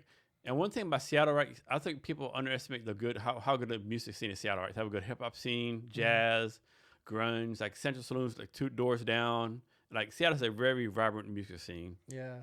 Yeah, honestly I gotta invest more into the Seattle music scene. like I know, like the classics, right, and like some of the guys, but there's a underground scene that I need to tap into more. Yeah. Um, how do you like reach out to? I think I might ask you before. Like, how do you figure out what business to reach out to? I mean, we target based off vertical, Okay. based off size, and based off current carrier. And does like the revenue matter any? I'm guessing. I mean, I have to afford to pay you, of course, but so you focus more like early, like I'm guessing you don't go after startups, like more like established businesses. I would say like generally speaking, 10 employees and up is kind of Okay. like our like starting place. But if it's a 7 employee business, like we'll still have a conversation with them. And then next, I think a lot of people would have problem like figuring out pricing, right? How did you figure out your pricing? I mean, you gotta understand the pricing in the marketplace. I mean, I think you have to understand the pricing in the marketplace, and you have to be real. Like, as your product, are you trying to sell a product that is going to be superior in the market? Are you aiming to be a Mercedes Benz or Mm. Bentley? Are you aiming to be something that's more of like a Toyota or Honda, point A to point B? So you got to kind of understand like your hierarchy in the market, what the competitors are doing, who you're trying to sell to. Like, so I think you got to like kind of create like an equation, right, of different factors that you'll see like in your industry, what the market looks like, but so I mean I feel like I kind of like performed an analysis when we were like looking at our pricing, and you have to stay flexible with that too. Like, you can't set pricing and then that's your pricing for the end of time. Like, we run promotions, we'll run discounts, we'll do like in-kind donations to Mm. nonprofits and different things that we can do to incentivize business. But then we have to have our like standard pricing too that we can fall back on. So, um, not talking about politics, but we're a little bit like Seattle recently reelected Katie Wilson, associate mayor, right? Mm-hmm. Does like the mayor or the people in charge of Seattle really matter to small business? Does that really affect anything, or is the mayor the mayor and like you just gotta build a business regardless of the politics? It definitely has an effect, but it's not an excuse. Okay, Yeah, I like that. that's I the like best that. way. I like that. Yeah, Yeah, I like that. That's like a damn good answer. yeah. I'm just put a period on that. I put an explanation from that shit. Yeah, But you're right. There's so many business people like, oh, I can't do business because this person's in office, this person's in office, right? yeah. And excuse, right? That's yeah. I mean, I guarantee, like almost any small business that wanted to succeed that failed, Mm. like they're gonna have a few things that they're like thinking about at night. That if I like, would have gone a little bit harder, if I Mm. would have, pushed myself here, if I would have, and so it's like you gotta, I feel like, kind of to go back to your question earlier, like if you're gonna quit your small Mm. business or you're gonna change gears or anything like that, you should feel really good that, hey, I exhausted all the Yeah. resources, I did everything I can, I gave it a valiant effort, Mm. I didn't give up when my back hit the wall, like I still pushed.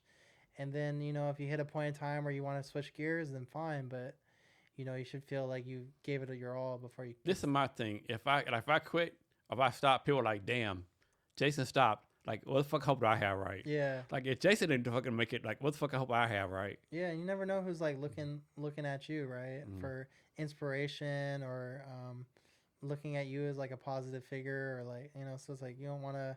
Maybe that's not what you can necessarily like lead with your decision making, Yeah. but it's a factor, right? Like you want to, you want to be somebody that can inspire the people coming behind you. That's very true. Is there anything else I asked you I haven't asked you yet, or anything else you want to talk about?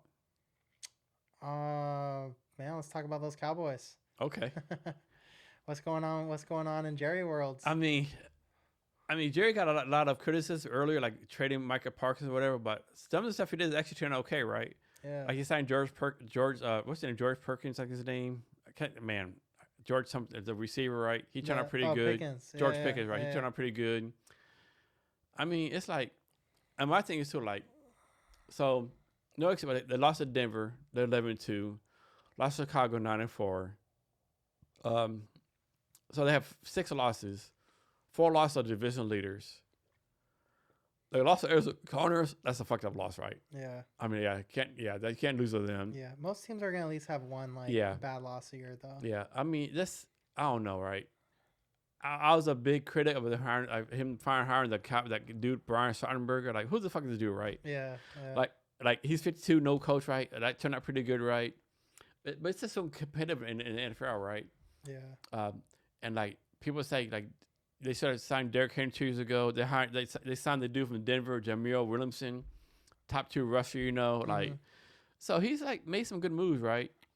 Of course, like bounces, whatever, But the Cowboys, every team in the NFL, especially like, now new phrase that. Every team except for the Cardinals and the Browns, expectation goes in the Super Bowl, right? Yeah. you Yeah. know. Yeah. Seriously. And so I don't know, expectations are high. I don't know, right? But me personally, it's gonna sound fucked up, but I don't think Cowboys will win the Super Bowl until Jerry Jones dies. Oh man. This is the reason, right? So, the Cowboys won Super Bowl 30, right? With the Deion Sanders Super Bowl, right? After the Super Bowl, he said in the conference, hey, we lost the 49ers. I told God, give me one more Super Bowl. I don't need another Super Bowl. That's what Jerry said, huh? Yeah. Oh my gosh. Yeah. Dang, Jerry, words have meaning. So I'm like, okay, like, if God's real, you just fuck yourself, right? Yeah. I mean, I don't know, right? But yeah. Yeah. I don't know. I mean, what's the thing? I have a friend. He's a big Cowboy fan. He's like, it's always our year until it's not. Yeah. I mean, every year, I know you guys haven't done it, but like every year that like the Cowboys feel like they're at least in the mix. I don't know. They're not like the favorite necessarily, but they kind of like we've been talking about, like with the NFL, there's so many teams that have a shot, and the Cowboys have been there. They just haven't, got over the hump. I mean, who would imagine, like, we won Super Bowl 30, 3 or 4 championship. You have like fucking Aikman, all the famous like this fucking like Yeah. Then you have plays like the Dez catch. Oh my god, yeah. or the fucking Romo fumble in the Seahawks game, Yeah.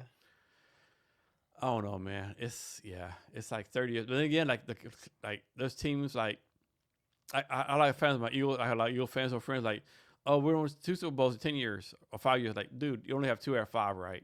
And of course, the thing is like 5, like, I have seen this one where it's like, you want to see a Cowboy Super Bowl, put out a fucking VHS tape. Mm-hmm.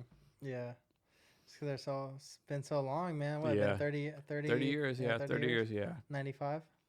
Fucking Jerry's World. But one thing about Jerry Jones, like, he's a hell of a businessman, right? Yeah. I mean, I think his yacht was in. Yeah, a couple years ago. Yeah. Dude, that thing was nuts. Yeah. That thing was nuts. That dude has much money. I heard a story. Read a story one time, right? He was in Austin with like some people, right? Some kind of bar. And the bar, like, we have to close it down. Jerry basically said, listen here, motherfucker. Either you keep on serving those fucking Johnny Label, Blue Label, or I'll buy this place and fire you. That's crazy. Yeah, I mean, the type of money he has, though, right, is like fucking insane. Yeah. Is he... He's not the richest NFL owner, I think he is. Is he? Yeah. Okay. I think he is.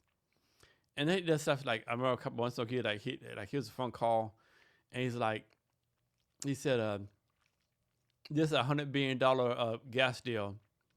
That's the reason I'm going to call with you versus making the Cowboys better, So that's not a good thing,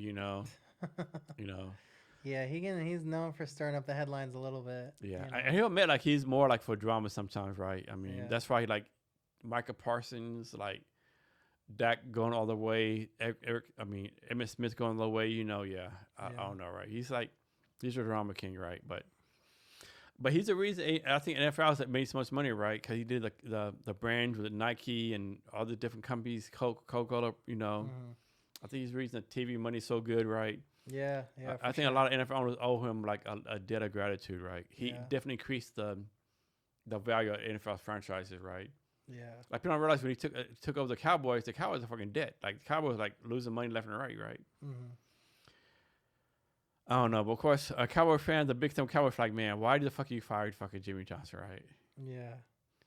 And then you hired Barry Switzer. I don't know. Yeah, because Jimmy Johnson, man, was just such a badass, man. He's so cool. He gave a fuck. Such a good coach, man. Like, I don't give a fuck if Troy. Who the fuck you are, right? Yeah. I mean, I had a story a couple of days ago. Like, he was telling a story, like, the Cowboys lost a game, and Jimmy Johnson, like, you play so fucking bad, you don't can eat, and like, it's an 8-hour flight.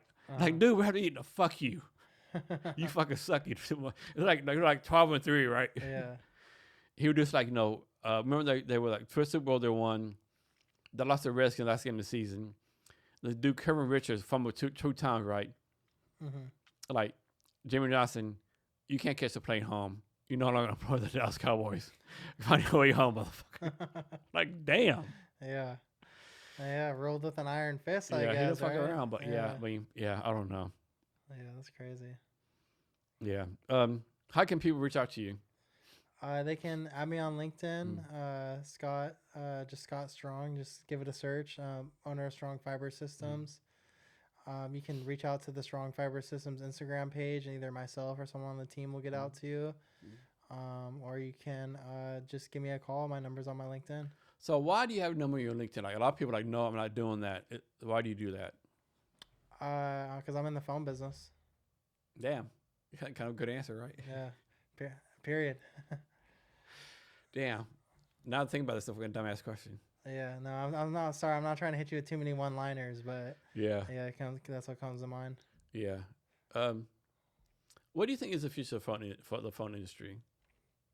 Think AI is gonna take it over, or what do you think? I mean, I think I think the ways that we communicate are always going to evolve and change. I mean, I think you can see that from like the beginning of times, that like the way that communication has changed from the invention of text messages, the inventions of all these different communication methods, right? Like something like Skype was something that was utilized so much, and now it's discontinued, and Microsoft let it go pretty recently. And so I think the ways that people will communicate will continue to evolve, but there's still always going to be a basic level of telephony and communications, whether the kind of the transaction method, right, changes, or the percentages change, whether it's, the majority of it's, phone calls or text messages, or how things might shift with AI in the future is yet to be seen. But telephony will always, humans are always needing to interact with each other. How can people become better communicators? Practice, work. Put themselves in social environments. Don't stay at home by yourself. I think there's a good book that's like Never Eat Alone or something like that. I don't know if you've heard of it. Yeah. Or just like the kind of the premises of the book is that like, hey, no matter what you're doing, like, involve somebody else. If you're gonna get dinner, like, call somebody up, meet a friend. And I think just like anything, right, like the more you shoot a basketball, the better jump shot you're gonna have. The more that you interact and socialize and communicate with other people, then naturally the better you'll get at it. So, kind of personal question: are you proud of yourself? Yeah. What you've done so far? Yeah, for sure. Do you tell yourself like every once in a while, like I'm doing some dope shit? Yeah, and I need to do it more. But yeah, for sure. Yeah. So, can you give us any like last minute wisdom or advice, or anything you want to talk about? Yeah. I mean, I would say like a few things. Like, number one is like, man, like you gotta like I was saying earlier, man, like you gotta be resourceful. Like you gotta find a way, right? Like life is not gonna just come here and gonna hand you stuff, gonna hand you the house you want, the cars you want, the life you want. Like anything worth doing is worth working for. And you got to put that work in. You got to have a plan. You got to be strategic. You got to put great people around you. You got to find the things that inspire you.